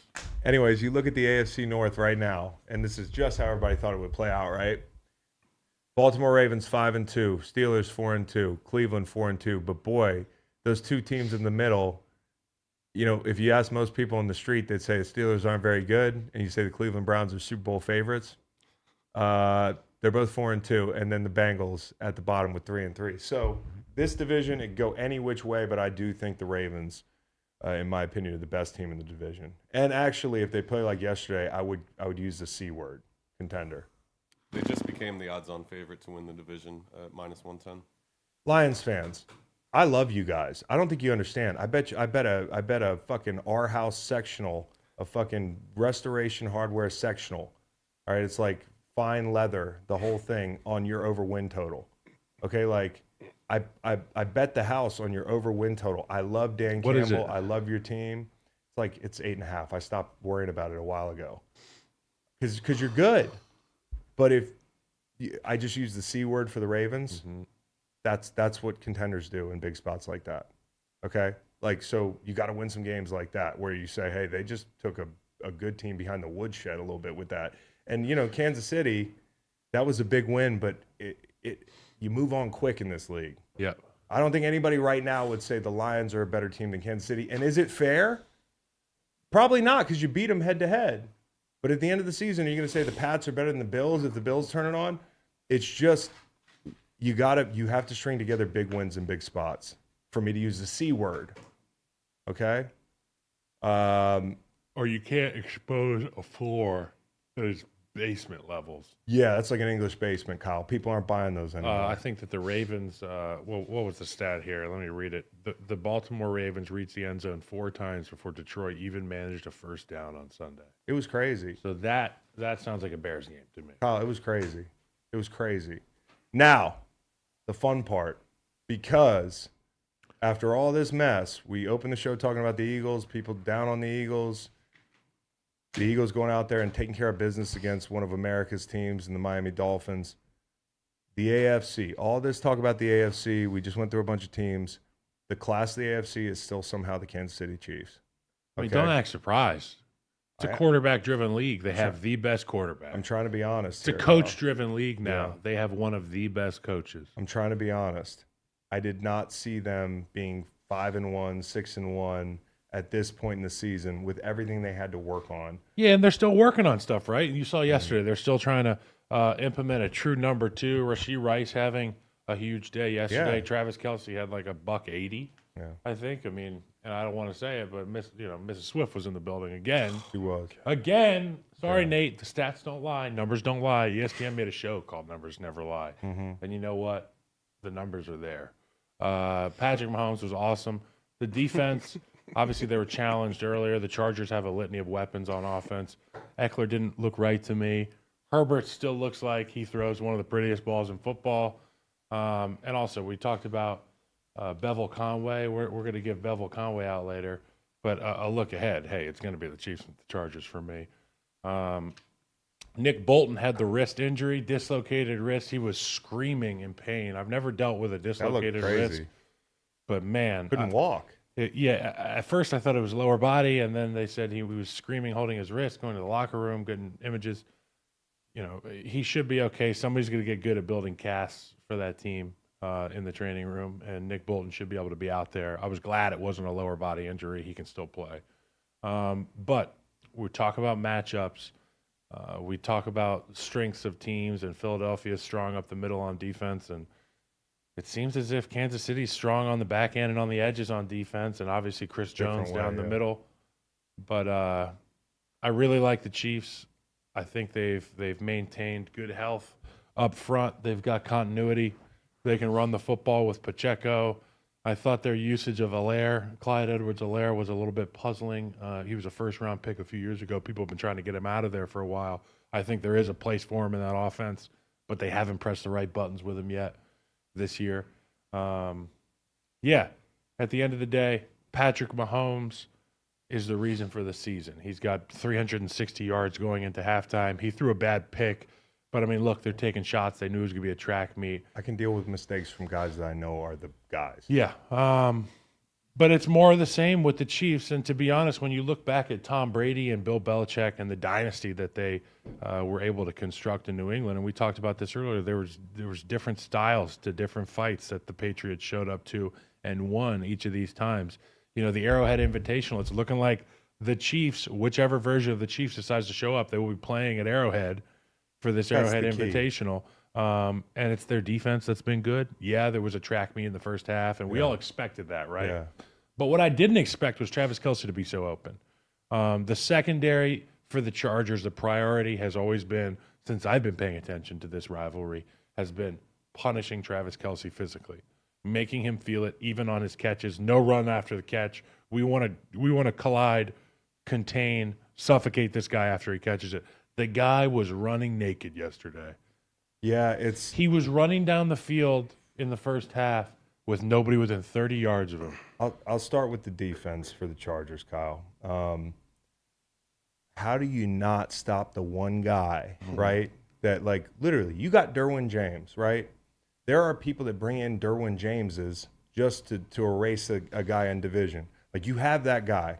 They have never, now, I know they might have tried, but they have never contained Travis Kelce. And to put... He averages 7 catches, 80 yards, and like a touchdown against them since 2018. And you're paying all your attention to him. And yesterday, it didn't feel like they paid enough attention to him. It was puzzling to me. And it just continues to be puzzling, Kyle, because, you know, this guy goes for... Kyle, Mahomes and Kelce have connected on their last 28 attempts. The chances of that are 1 in 3,000. I looked it up last night. You know what else the chances are? 1 in 3. In the next calendar year, your house will burn down. 1 in 3,000.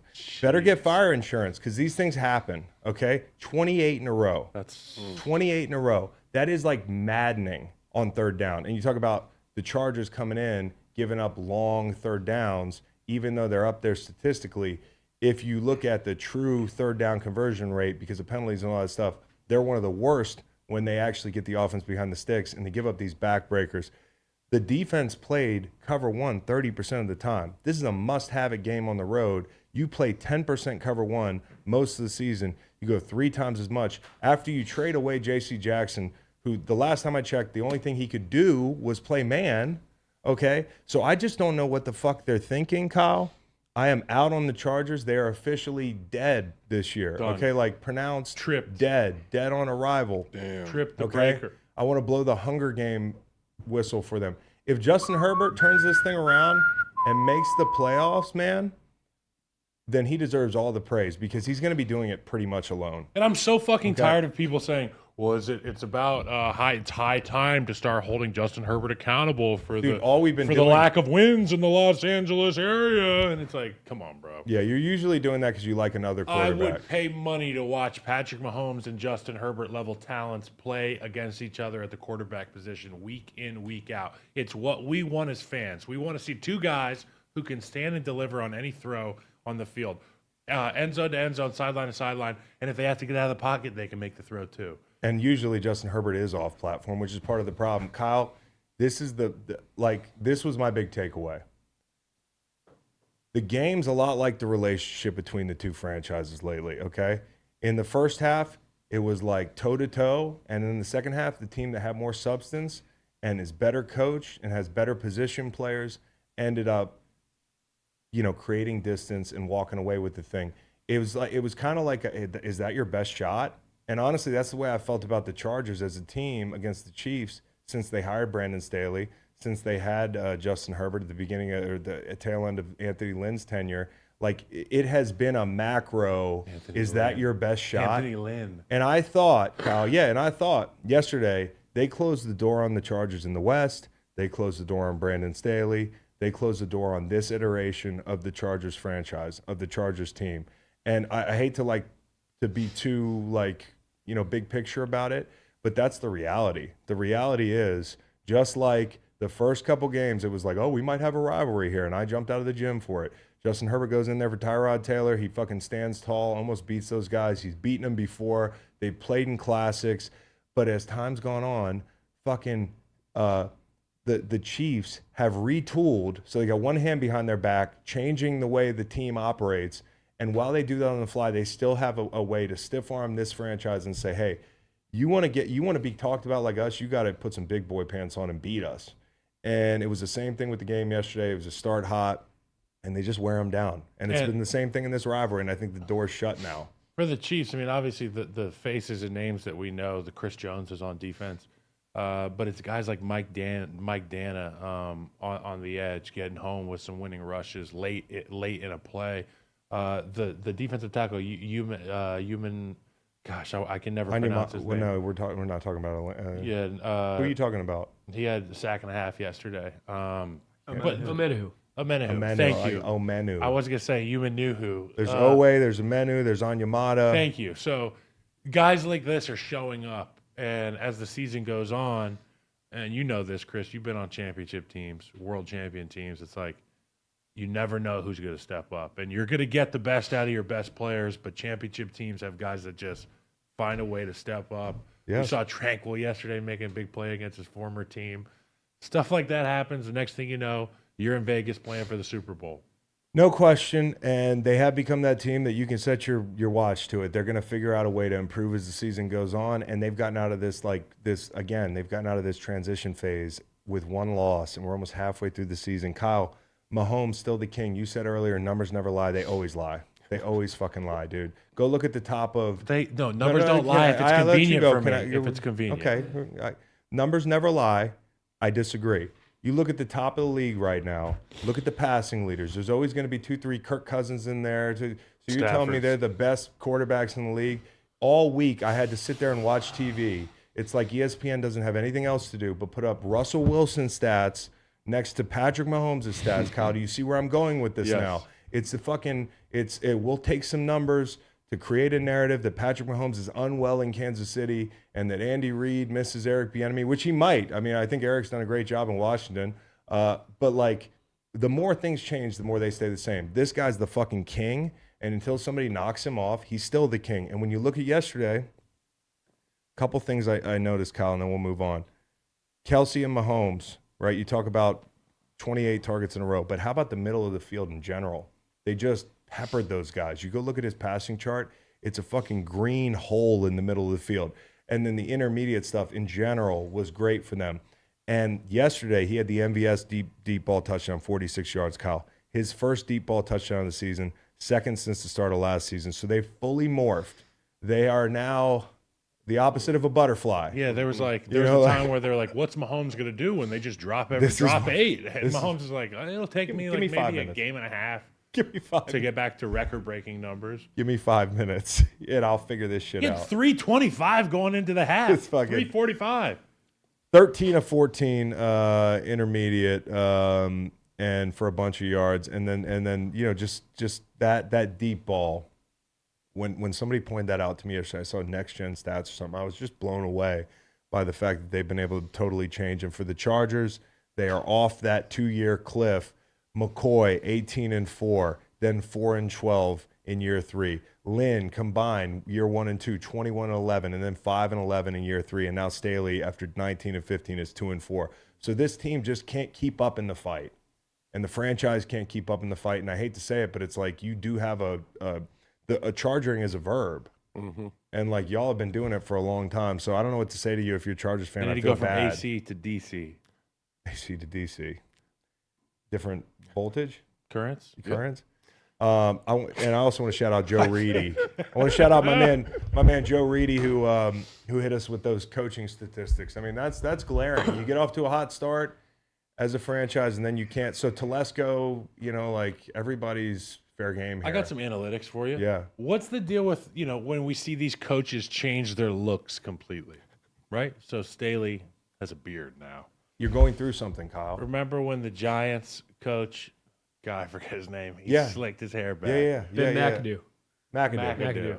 McAdoo's had a million looks. But these things happen. He's a wild card. These things happen. McCarthy, I think, had a beard once. Sean Payton cut his sleeves off. I've said that. Yeah. It was and cool. Some changed. It was real cool at the time. It changed. Yeah. Since he cut his sleeves off, the Broncos have played better defense, and they're like 500. Okay? So Mike McDaniel frosted tips next week? I don't know. Maybe. That's good. Fuck, Mike McDaniel and frosted Jesus tips. Peace, Mike McDaniel? I don't know. But here's the bottom line is, Kyle, you got this. You had a quarterback on a rookie deal for a long time here. You missed that window. It's going to be harder to sign talent around him. It's going to get tough before it's going to get better. And then on the other side, look at what the Chiefs have done defensively. You talk about defense. They spent less on defense this year than almost anybody in the league. And they're just so Spags, man, my old coach. He's a hell of a coordinator, man. I know there was the 1 year in New Orleans that a lot of us after he left St. Louis, I was like, oh, it wasn't us. Look at New Orleans, and then he's like back in Kansas City, just dominating. And he had his run in New York. Spags, great guy. He lets his guys be guys. Some of the best coaches out there understand there's only so much they can do to contain the personalities in their room, and there's a lot of those against. You got to know how to pull the strings. Both sides of the ball. Andy does it a great job. Steve does it a great job. You got to know how to pull those strings, and I think that's why great leadership. It's not just X's and O's, but I think Spags for a defensive lineman, it's not the best defense to play in. I spent the first 2 years of my career in a 6 selfless technique. D-line. Okay, you want me to go get 10 sacks? I'm wet behind the ears. I'm in a 6 technique. And you got to run inside on Pirates all the time. And you got to do it. But if you buy into that defense, the sum of those parts. It's complementary. Yeah. So before we hear from our friends at Game Time, you've talked about the class of the AFC. Is Jacksonville a part of that? They played on Thursday. Absolutely. We talked about them before the season. He was playing possum. Dude. He was playing possum. He fucked me up. I got the Saints money line, dude. Did you? Yeah. Oh, I got the under. Kyle. You betting a little bit. Yeah. I had the under, Kyle. I was like, oh, yeah, C.J. Beathard. I'm going to buy the under up to 41 like a moron. And then it just became apparent relatively early the Jags are firing on all cylinders. And then the Saints had to play catch up. But the Jags. I won $500 this weekend. Did you really? Yeah. Florida State did well for me. Yeah. Turned out shit. Duke can't swell up in the moment. I love gambling, Kyle. Me too. It's This is fun, great. It's yeah. like a whole new portal for you. It's a lot of fun. It can be not a lot of fun. But like I don't. yesterday, I do when, it sparingly. I only do it when I really feel it. when Mac Jones and Gesicki are grittying on my, ain't doing my that game. financial grave. And then I got to do all right. And then Reed's like, guys, we got to do this review here, Chris. So I'm like, oh fuck. And then you put the review out, and all the Pats fans are like, what about us? I'm like, the whole review's about you winning the game. I'm shitting on the Bills. What do you want? Put a lighthouse in there. Oh yeah, fucking ship them off to Boston. Is that what you want? You want me to put fucking dropkick Murphys? It's like that Chappelle skit. They're like, you want to get white people excited? Just put John Mayer in a room with a guitar. It's like, play Dropkick Murphys in Boston. Guys, The Town, great movie. The Whitey Bulger movie, not as good. The Departed. Black Mass. Departed, overrated. I get those. Tried two to go back and confused. watch it. I wasn't really buying the What are you, a co-op? No, what? A what? You Co-op? co-op? A co-op? No. Oh, you know, if you're gonna do Boston, I want to do the florist. The florist in the town. Yes. That's townies, man. You know, like that motherfucker right there. That was Boston. What about the big guy who's like, I'm the guy who says who you can and who you can't hit. I'm not And here him, to- you can't hit Mr. him. French. Yeah. Yeah, I I'm like just it. taking you through a little Boston pop culture. Okay. Hey, I rooted for Ray Allen and fucking all those guys when they beat the Lakers and shit like that. You should have had more of those. Hey, Gronk works with our dad. So does Julian Edelman. We like the Patriots. You can't be the center of every breakdown. Okay. How about a quick word from Game? Yeah, you got it. I hate buying tickets. Same. Especially hate buying tickets to bet the Bills. I've been playing my whole life, never had to buy tickets. The ticket part is stressful, but buying tickets to your favorite events should not be stressful. Game Time is the fast and easy way to buy tickets for all the music, sports, comedy, and theater events near you. With killer deals on last-minute tickets and the best price guarantee, you can stop stressing over tickets and start getting hype for the fun you'll have. And with the Game Time app, it's easy to find and buy tickets for every kind of event in your area. Get exclusive flash deals on tickets for football, basketball, baseball, concerts, comedy, theater, and more. The Game Time guarantee means you'll always get the best price. If you find tickets in the same section and row for less, Game Time will credit you 110% of the time, which is not a real number, but here it is. Snag the tickets without the stress with Game Time. Download the Game Time app. Create an account.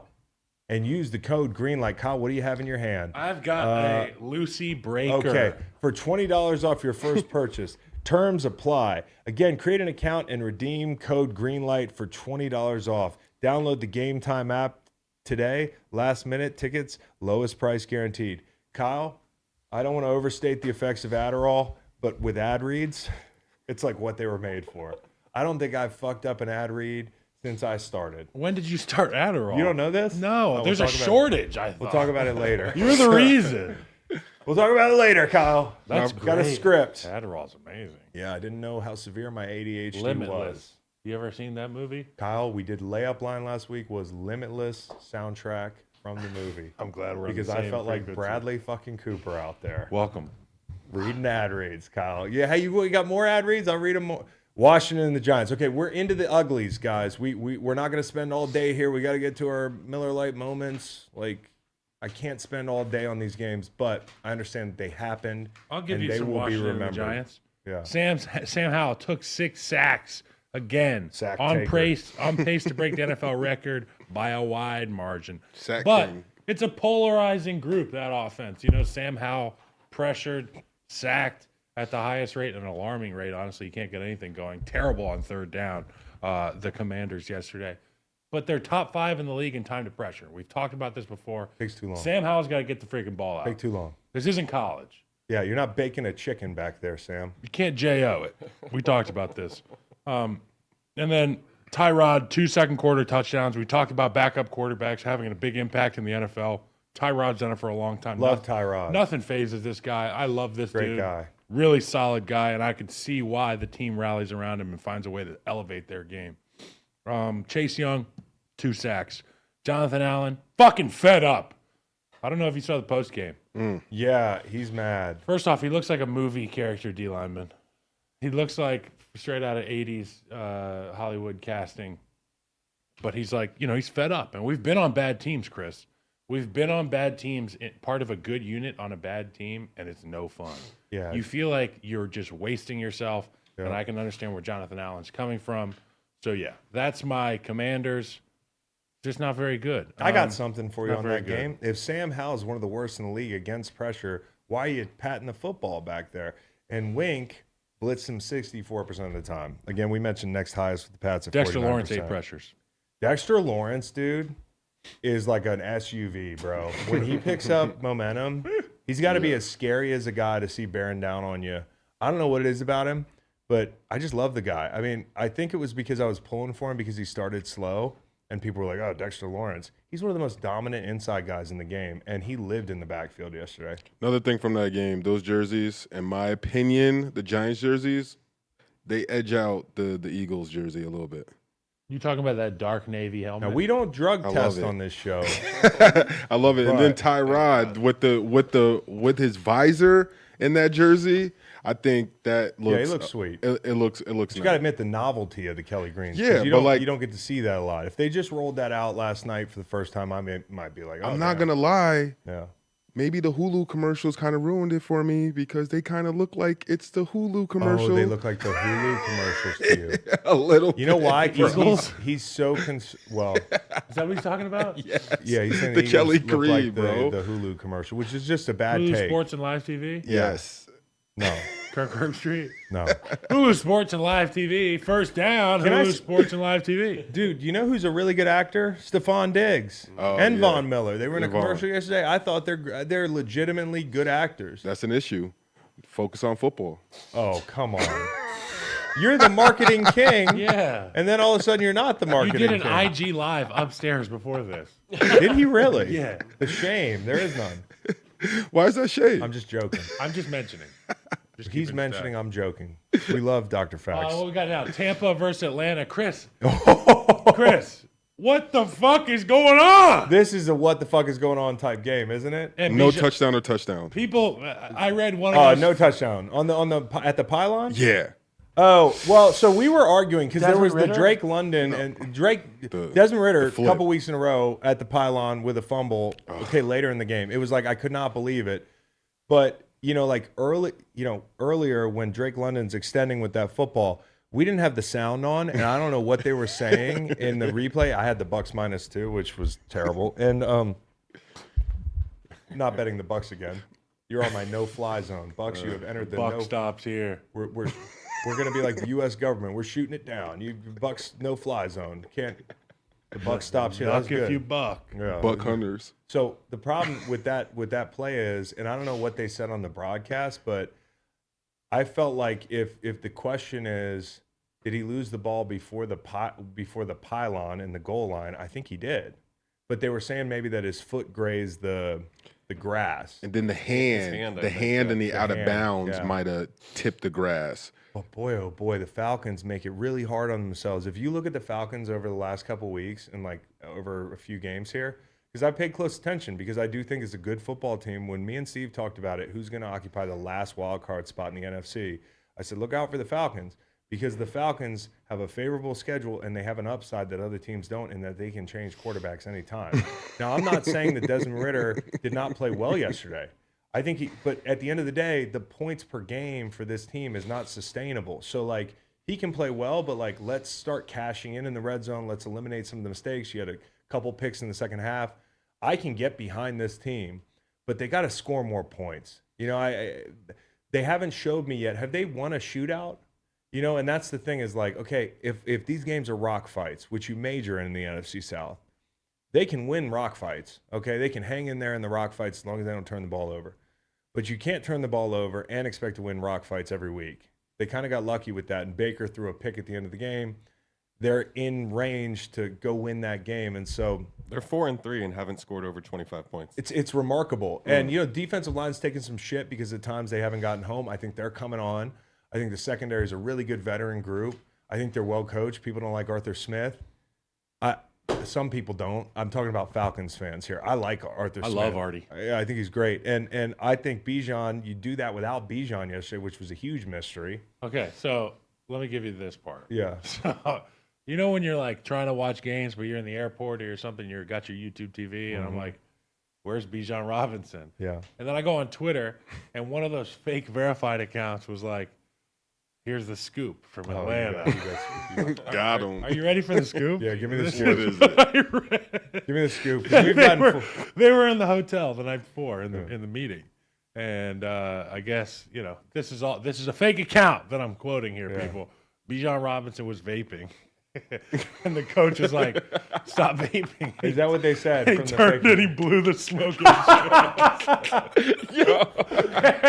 I was like, this is the best fake thing. I almost quoted it and was like, Also, makes it's sense. so out of character for this guy, right? Like, but people are like, I don't know. I heard he was vaping, but that's the kind of thing that could get you. Blew it in his coach. I blame Elon Musk, man. You guys, some of you guys like this free landscape on Twitter, and it's all good until I'm fucking tweeting about something that didn't happen, or I'm taking something that didn't happen to the show. And then the post-game interview from Bijan was obviously, I didn't feel well. I had a headache at the hotel. I woke up and I was in all sorts of. So why dress him?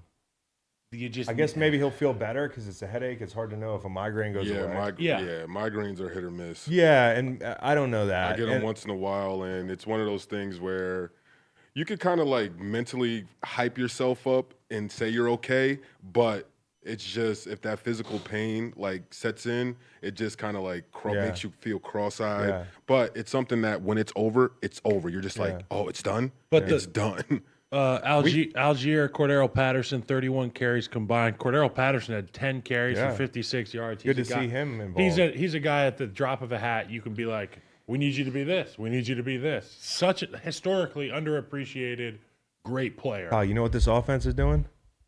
Look at my hand. Scratching the surface. That's right. Yeah. That's what they're doing, Kyle. This team can explode. Desmond Ridder was scratching the surface of the red zone a lot with the football. Listen, he was. Yeah, you don't want to scratch it like that. But the point is, and Desmond could grow up before our very eyes and the whole thing. But you got to score more points, man, and you got to avoid the big turnovers. What about the 'cause they survived underbetters? What about the underbetters? Underbetters love it. Keep betting the under in Atlanta. And honestly, the only thing that was fucked up in this game is the first half under didn't hit, and that's generally where they struggle. They actually came out and scored some points. So, but yeah, Tampa Bay again. This is where Tampa Bay starts coming down to earth, and then you start talking about, oh well, some of the pieces that we were talking about trading before the season. Should we now move Mike Evans? Should we? I'm not saying they have to do it now, but like if they lose a couple more games, Can you imagine if like a Mike Evans ended up in like a Kansas City or a Baltimore? I would much rather Kansas City. Yeah. Well, I just love Lamar, so I just want to load him up. Me too. He's on my America's team. Load him up. Okay. The next game is Arizona-Seattle. Here, somebody gave me this piece of advice yesterday during the game, and it was unsolicited because I actually didn't bet Seattle. They were laying 7. That's a lot of points. But this guy pointed out, and I think he made a great point, you never bet Seattle against an in-division team at home. Like, these are just these NFC West games, if they're not involving San Francisco, sometimes they get tight. And this game was tight for a while, and the Cardinals are scrappy in that whole thing. The run game, defensively for the Seahawks, I think the Cardinals chewed up some yardage in the run game. Arizona they're doing a great job of tanking because every week I'm like, they want to win this game. There's no way Jonathan Gannon. They won the turnover battle 3-0. Bro, they lost. Yes. It's Like, kind of that's masterclass. Yeah. it's masterclass tanking. How do you end up losing that game? I'm not going to go too deep into that game. I want to say something about Seattle, though. Go, please do. Because I did write this down, and I rarely write things down, Chris. Jackson Smith and Jigba is a guy that people were getting on about production early, and he was a draft pick for them. I think they nailed the draft pick. They got weapons all around him, so you can't expect Gino to just prioritize his young guy. And then obviously Bobo and JSN, both touchdowns in the first half. Good challenge. They nailed the He was winning Jackson challenge. pick. Bobo was an undrafted free agent. On the other side of the ball, Devin Witherspoon, a highlight NFL film style tackle on a crossing route. Here it is on the screen here. He just puts his foot in the ground and drives on this out route. Absolutely obliterates the receiver. I love the physicality of this team. And then, Kenneth Walker III, 105 yards rushing. This team's complete. Geno can throw the ball. They can run it. And obviously, they've got guys on the edge who can defend the pass, and they can force you to try to run the football. And I think they're better than we think on the inside. Yeah. I mean, they've got guys. Coach Clint Hurt, the D coordinator. Reed, yeah. He's a line-first guy. Yeah. So, I mean, yeah, they have stars on the outside, but they've got a well-coached unit inside, and they're tough. Just don't forget about this team is all I'm saying. Yeah. You know, when we talk about the NFC elites or whatever, like, and I don't want to say elites, contenders, fuck these buzzwords. The best teams in the NFC. No, they are not. They're not Philly. They're not San Francisco. But what they are is they can hang with Dallas. They can beat Detroit. They already showed that.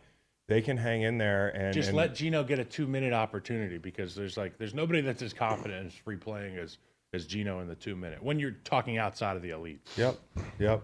So, anyways, we don't spend too much time there, but Green Bay, Denver, they were one of the teams that Chase Long targeted. Anytime it's a pick 'em and Denver's involved, like, hold on to your butts. Like, that means they have to win a game. But I looked at Reed and I said, I'm riding with the boys. So we didn't hide yesterday. Broncos country, let's ride. That's right. What does that exactly mean? Broncos country, let's hide. I know. That just means, like, in theory, in practice. I actually started that. Oh, you mean the ride? I can't speak on the ride. What I can speak on is the hide.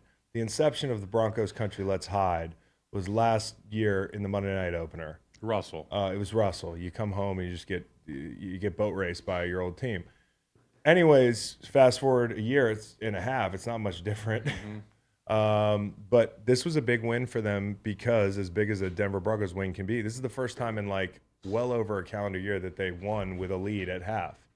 Like, they did not. 10 games. 10 games going into today. Yeah, they didn't blow the game. They pitched a shutout basically in the first half. I think it pitched a shutout. You know, like, even at the end when my boy Dobbs dropped the ball and it went right into 11's hands in the end zone, and you're like, fuck, this is so Denver Broncos. They figured out a way to go down and get points, and then they picked the ball off at the end of the game. the homie, stepping in for Kareem Jackson. And the Packers are one of these teams I think we'll look back at and be like, remember in September when everybody for like 10 days thought the Packers might be good, including me. I don't know what Matt LaFleur is doing with all that time on the mini buy or the buy, whatever you want to call it, where you don't change anything. They're conservative, they're anemic, they start slow. I'm really disappointed with the job that's been done there this year, because I think he's a great coach. They've trailed over like the course of the last month. Sando might have pointed this out, but like 80% of the time or something, or like they've been playing from behind. And you don't want to do that with a damn young quarterback. I don't care if he's been in the league 5 years, doing darkness retreats with Rodgers and shit. Like, he hasn't week played one, a lot. they were able to get their best foot forward with Aaron Jones in the run game. They were able to capitalize on play action with Jordan Love, get all their young receivers involved. But then Aaron Jones gets dinged in that Chicago game, and it bled over into the next week. Yeah. Into the next week, now we're week 7 going on to 8, and they're trying to regain what their identity is. And holy fuck, we just went to Denver and got beat, guys. It's tough, man. It's tough to be a Packers fan right now, because you have good players on the team. Yeah. You should not be a bottom of the league kind of team, but yet you are right now. And I think the offense has to form some identity. Here's an identity that the Broncos should try on. Javonte Williams went off. I love Javonte Williams. He had a great game, great half to start the day. He's finally healthy, and we decided we were going to run the ball. Good. McLaughlin had a big game too. Good. Let's bring it home, Kyle, with Bajan. Am I saying that right? Bajan. I want to shout out his dad first off. I think that's his dad. Yeah, it is. I am enamored with this guy. He's a okay. I freak. saw him do an arm wrestling video at the Senior Bowl or wherever he was. And I think it was Pelissero or somebody had the microphone. And by the end of the arm wrestling match, he's fucking just commandeered the broadcast. And he's doing play-by-play of his own arm wrestle win. And then I didn't know much about Bajan. I see him after the game. He's a tatted quarterback. So I'm all in on this guy. Now, I'm not going to be like some of these Chicago fans that are like, yep, we found our quarterback. Justin Fields, see you later. You think that's what I'd... No, I'm not saying you. I said some of these Chicago fans. With two fingers at me. Will a hit dog holler? I'm doing this. You see me point around you? Because there were some accusations yesterday against the kid. That's me. Well, as far as this show goes, it has nothing to do with you. I said, look, somebody said you can't celebrate Tyson Bagent's success at the expense of Justin Fields. And I want to be very clear. That's not what I'm doing. This always happens. What I'm doing is saying this guy, Tyson Bagent, came out after playing at Shepherd University in the great state of West Virginia. And then he comes out at Soldier Field and he beats the Raiders, albeit against a backup, albeit against a team that's bottom of the barrel in the NFL. Win's a win. But Bagent went out there in a conservative game plan. Oh, he's a West Virginia boy. And he hit every throw that he was supposed to make. There were plays that were on time that he hit. He got through all 3, 4, 5 of his progressions and hit a check down. I saw him get outside the pocket and make a throw. So at the very least, what I will say is that the Bears have secured a solid backup moving forward. With whatever they have to do with Justin Fields, if they are going to make a move in the draft for another quarterback, doesn't matter. Your backup is in the building. His name's Tyson Bagent. And if you need to rely on him to win a football game, we don't know that yet. But he can't go out there. Well, he went out there and threw the ball. They relied on Deontay Foreman. Yeah. And what I loved about this is that Deontay Foreman went out there yesterday and he showed football fans, Bears fans, that he is a true running back number one. He is a guy that you can lean on. Buddy, he 2 touchdowns in the run and a receiving touchdown as well. A lot of production. He hurdled a guy. And for a power back to get out in the open field and go over somebody, that's a rare breed.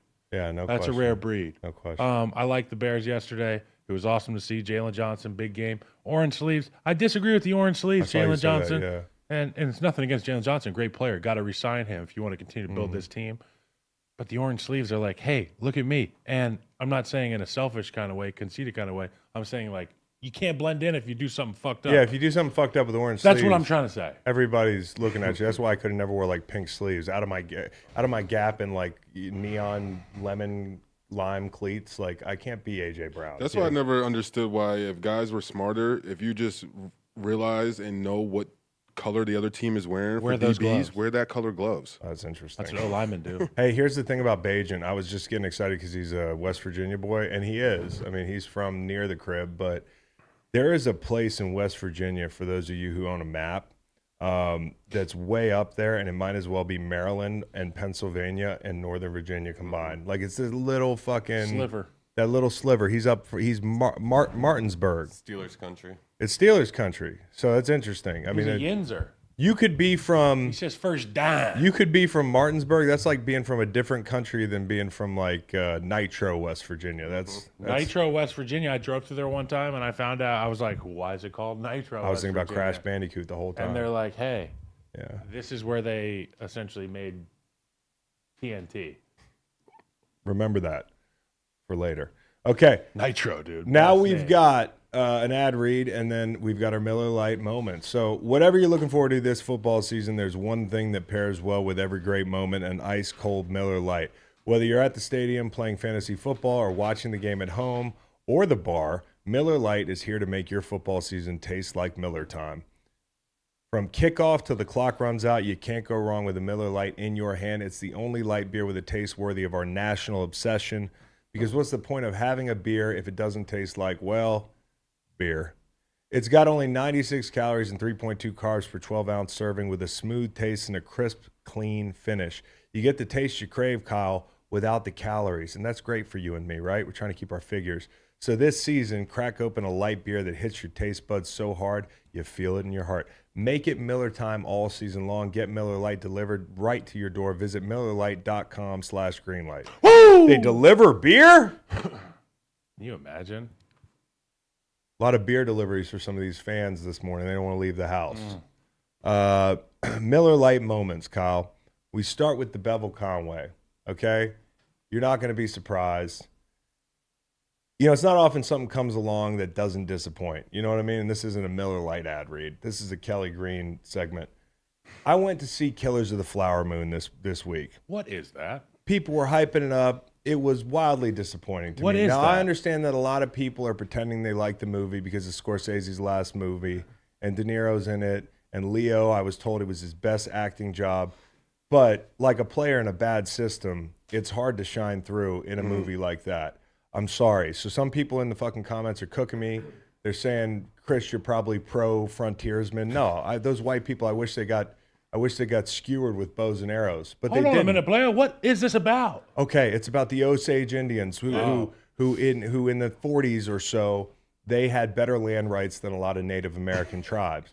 So then, you had Robert De Niro and Leonardo DiCaprio, who was basically like an even more evil version of like the fur trapper that he was in Revenant. The Revenant, which is a tremendous movie.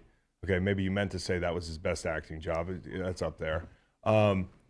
They come in town and they basically start picking off these poor Native Americans, and they're trying to get land rights. And this is a dark turn during a Monday football review, Kyle. But I wanted to give you the background on this movie. I'd rather watch a documentary on what happened. Yeah. Because that movie was not good, in my opinion. In my humble opinion. I know some of you are out there nodding your heads. They're giving me the Leo .gif. I know some of you are saying I'm uncultured and I'm stupid, and that's fine. I run a wildly successful podcast. How stupid can I be? I just don't like the movie. I'm obsessed with Scorsese, and I thought it was bad.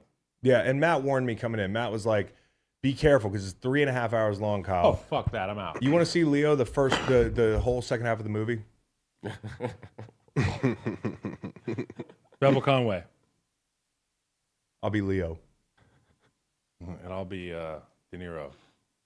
De Niro, nobody was bad. And by the way, I'll say this. Jason Isbell, and I'm a big Sturgill fan of music, not as big of an Isbell fan in his music, but Reed loves the guy. And I got a lot of respect for him, but I will say he blew me away with his acting chops. I thought he was very good. Did Morgan Wallen get famous because of Jason Isbell?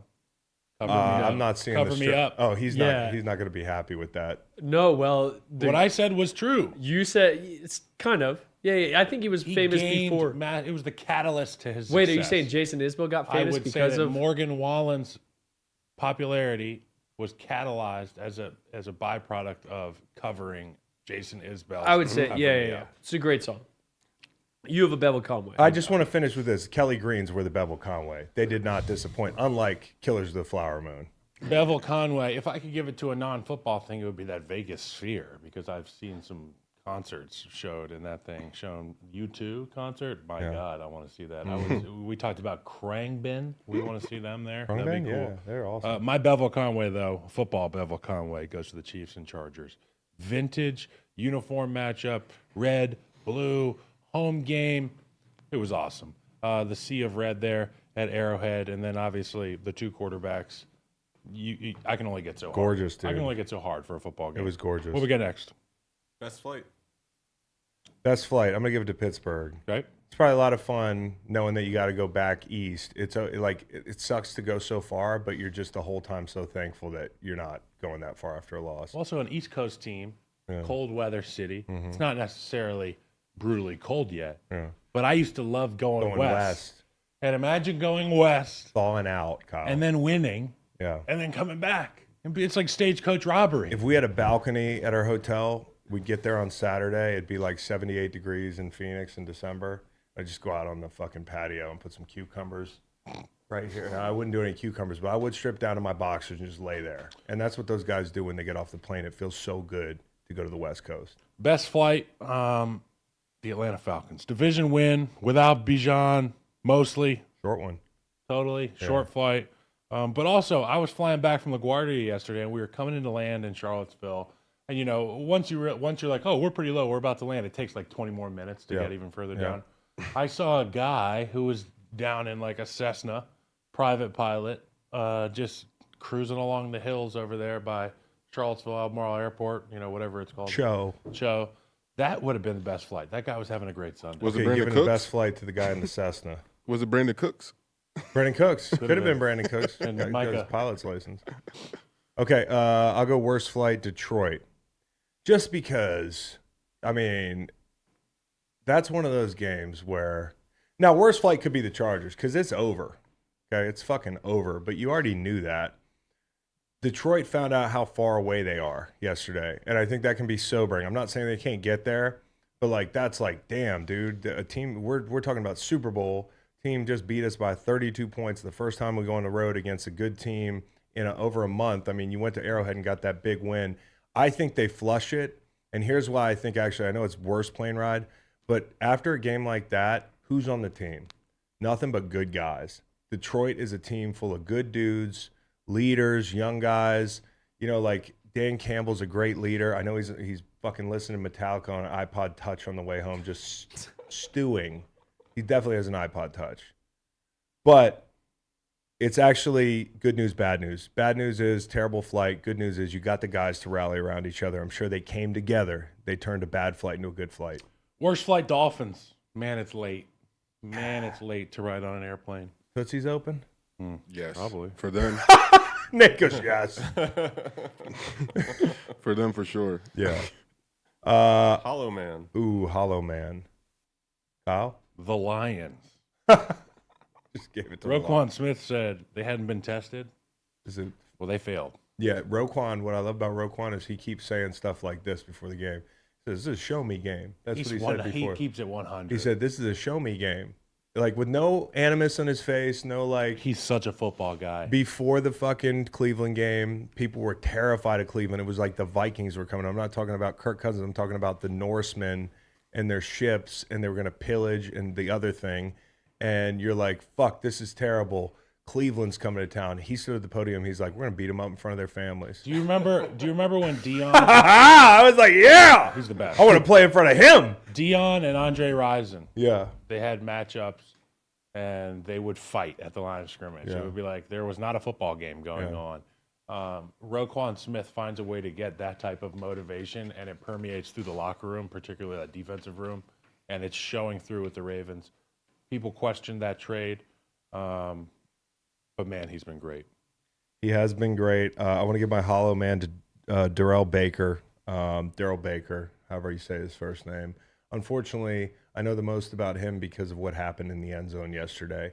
The couple pass interferences, the couple flags that he drew. It's again, like, it's tough. These are borderline calls. I will say this: I want to give it an anti-Bevel Conway to that fucking team right there for putting on black helmets and blue uniforms. They look like Blue Duke. Devils? Man, stop with that. Stop with that. We're going to be doing Fly on the Wall. Fly on the Wall. What the fuck is Caleb Williams' agent thinking right now? Get Nate going on this. What's he talking about? Nate, what do you think? If you're Caleb Williams' agent, what are you telling him? I'm Caleb Williams. I walk out of the locker room after the Utah game. What's up, bub? How you doing? You should probably text all your teammates you're done, and you'll see them and have a good rest of the season. Here, hop on this flight. We're headed to API. Hey. This is a training performance center for people getting ready to go to the draft.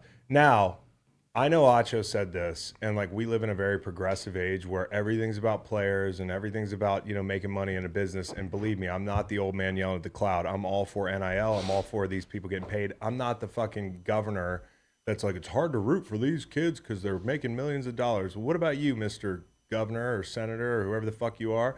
Like, you're making a lot of money. You're supposed to be fixing the country. These kids are just trying to get their market value out on a football field, a game that's killing them, and they haven't been able to profit off of until now. So I got no problem with that. I have no problem with thinking about yourself first, but I would never, halfway through the season, quit. I just wouldn't, especially if you came back and, like you said, okay, with now that you're out of the Heisman race, now that you're out of the national championship race, that wasn't going to make you any money anyways. So if you're thinking business, then why'd you even come back? So my thing is, even with that being said, I want to know, with the NIL deals that he has, can he leave? Like, can he leave? Does he have to, do you have to give, are you breaching your contract? Like, if you leave early or you don't play a certain amount of games, like if you sign a contract saying that. So this would be interesting. And I'm going to sound like a boomer here, and people are going to call me names and shit, but it's down to Drake May and Caleb Williams, and one of them quits halfway through the year, I'm probably drafting Drake May. Yeah, Drake May is nice, bro. I don't agree with you. No, I'm not. I'm probably drafting Caleb Williams anyways. No, I don't agree with him on the selection. I agree that Drake May is nice. I'm probably drafting Caleb Williams anyways because after the last 2 years, but I'm just insert two random quarterbacks that you think are the same. I'm taking the guy because I do think, although we are there where it's like, hey, do what you want, players, look out for yourself, there is still an element of like, I'm willing to die on the sword here that I want in my quarterback back there. Because the very thing we start criticizing guys for at the next level is like, are they tough enough? Are they mentally tough enough? Are they willing to give it up for the team? Unfazed. All that shit. Like, like, this is part of the deal. You not every guy's going to win the Heisman Trophy or fucking win a national championship. Yeah, how many Heisman trophies Tom Brady won? 0. Not many. I love Caleb Williams. I don't know what he's talking about with the agent, with the ownership thing. Don't get Nate started on that. That's not real. It's not real. Not real. Whatever. It's like vaping in the meeting. Now we've got the Donna Kelsey Let's Award. get Chris's fly on the wall. Oh, my fly on the wall? The Hurts Tua dynamic in real life. Because I don't think anything of it because I forget these college football storylines, but obviously Tua took Hurts' job, won the national championship. Hurts has to go somewhere else. After the game, they're asking Hurts about like Tua pointedly, and he just breezes right by the question. And all he says at the end is like, "Shout out to my Alabama buddies over there." You know, like I'm not reading into it, but there are a lot of people online who are reading into it and are like, I wonder how their relationship is. I went back and I thought about it. There are 3 guys that took my job over the course of my career. I love them all. Like I think it just depends on the interpersonal aspect of it. You know, like I think Jalen Hurts has been to a Super Bowl now. He's had an MVP caliber year. I doubt you're still dealing with that slight that you felt when Tua took your job, but I wonder, is there anything there? Because people were wondering last night coming out of that game. I think they have a good relationship. I wonder how good it is. You know, it's a weird thing when somebody takes your job at the last level and you see them again at the next level. I don't hold any ill will towards Trey Flowers. I don't hold any ill will towards William Hayes. I got a Trey on my list too. I don't. Victor Adianju, when Spags came in 2 weeks into his tenure in St. Louis, is like, we're going to start Victor. I'm just seeing some things that I don't like. That lasted 2 weeks, but I don't hold any ill will. Now we go best seat in the house, a.k.a. the Donna Kelsey Award. Yeah. Right? I saw that on the rundown. Yep, Donna I just Kelsey make sure Award. we're all on board there. So the Donna Kelsey Award, I go with the Bajent family. We mentioned Tyson's dad. Yep. But there were 52 other people there. No way. At the game. 53 tickets for Tyson Bajent. Whole team. And also, I want to give a big shout out to my guy, Mark Sanchez, Squanch, in the booth, calling football games. He does a great job. I know you and I were texting about We it. love Squanch. Glizzy Mark Gobbler. Sanchez. Okay, best seat in the house, Donna Kelsey Award, Blueface. Yes, let's go. I know he'd love this. I know you'd hate it. But we have gone full Star Wars bar at NFL games, haven't we? Like, not to bring up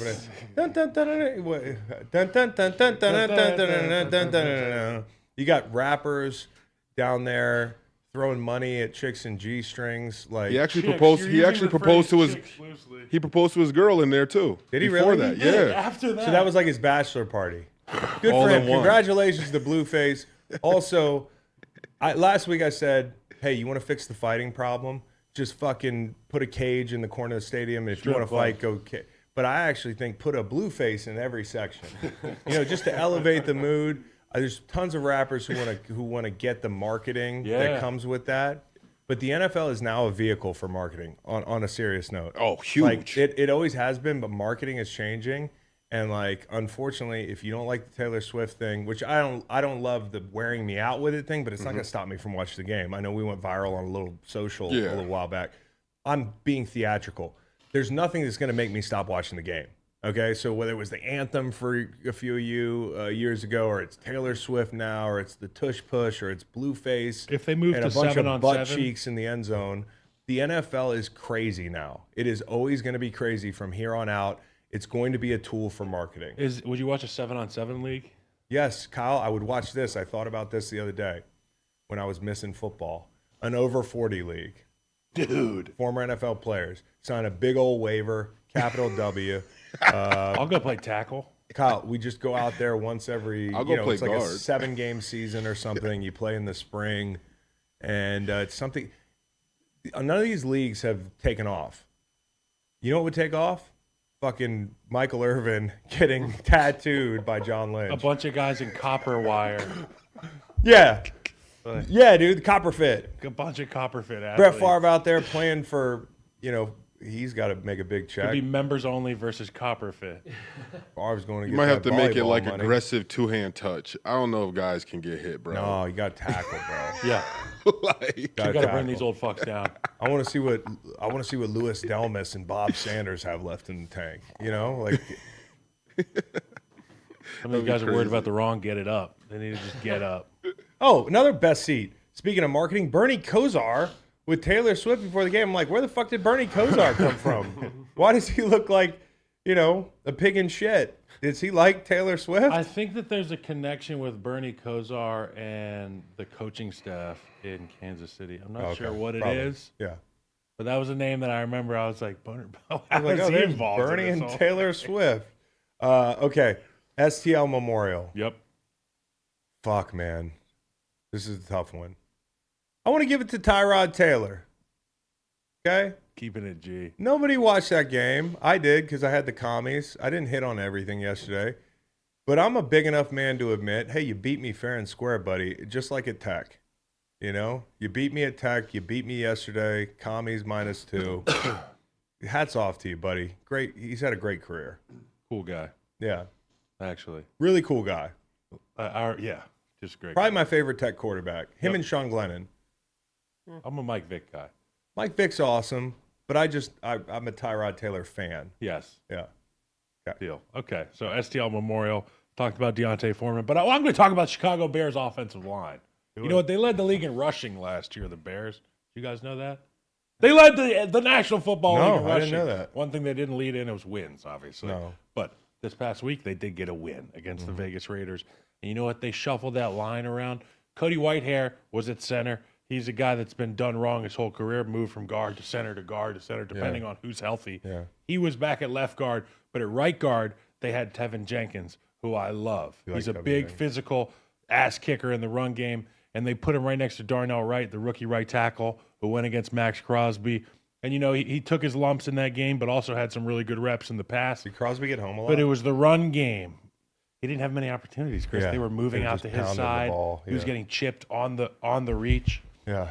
You know that A kind of shit? lot of stuff. Especially at left end, yeah. But I'll say this, that right side of the line in particular, with Tevin Jenkins and Darnell Wright, you've got something there, Chicago. You've got something. The cavalry is so close to arriving for this offense. Yeah. No, I mean, hey, take any of the positives we can get in Chicago. Kyle. Because they got to win. Yeah, they got to win. They for have the sure. new Tom Brady. It's huge. It's huge. Game ball. Tattooed Tom Brady. Game ball to me. Congrats. Man, I want to give this to Lamar Jackson. Okay. Patrick played amazing yesterday, right? But Lamar and the way they just took care of a team that people are talking about as like the C word, and the growth that he's shown, I think a lot of people jumped off that bandwagon. There's no need to do that. There's still room on the bandwagon. Lamar's still an elite quarterback. He's one of the best in the league. And I thought yesterday he showed that. The throws, go back and watch the All-22 of some of those fucking throws. They were piss missiles, Kyle. They were Schwarber bombs in the form of a thrown baseball. They were, what's the guy's name from Thrown Houston? football.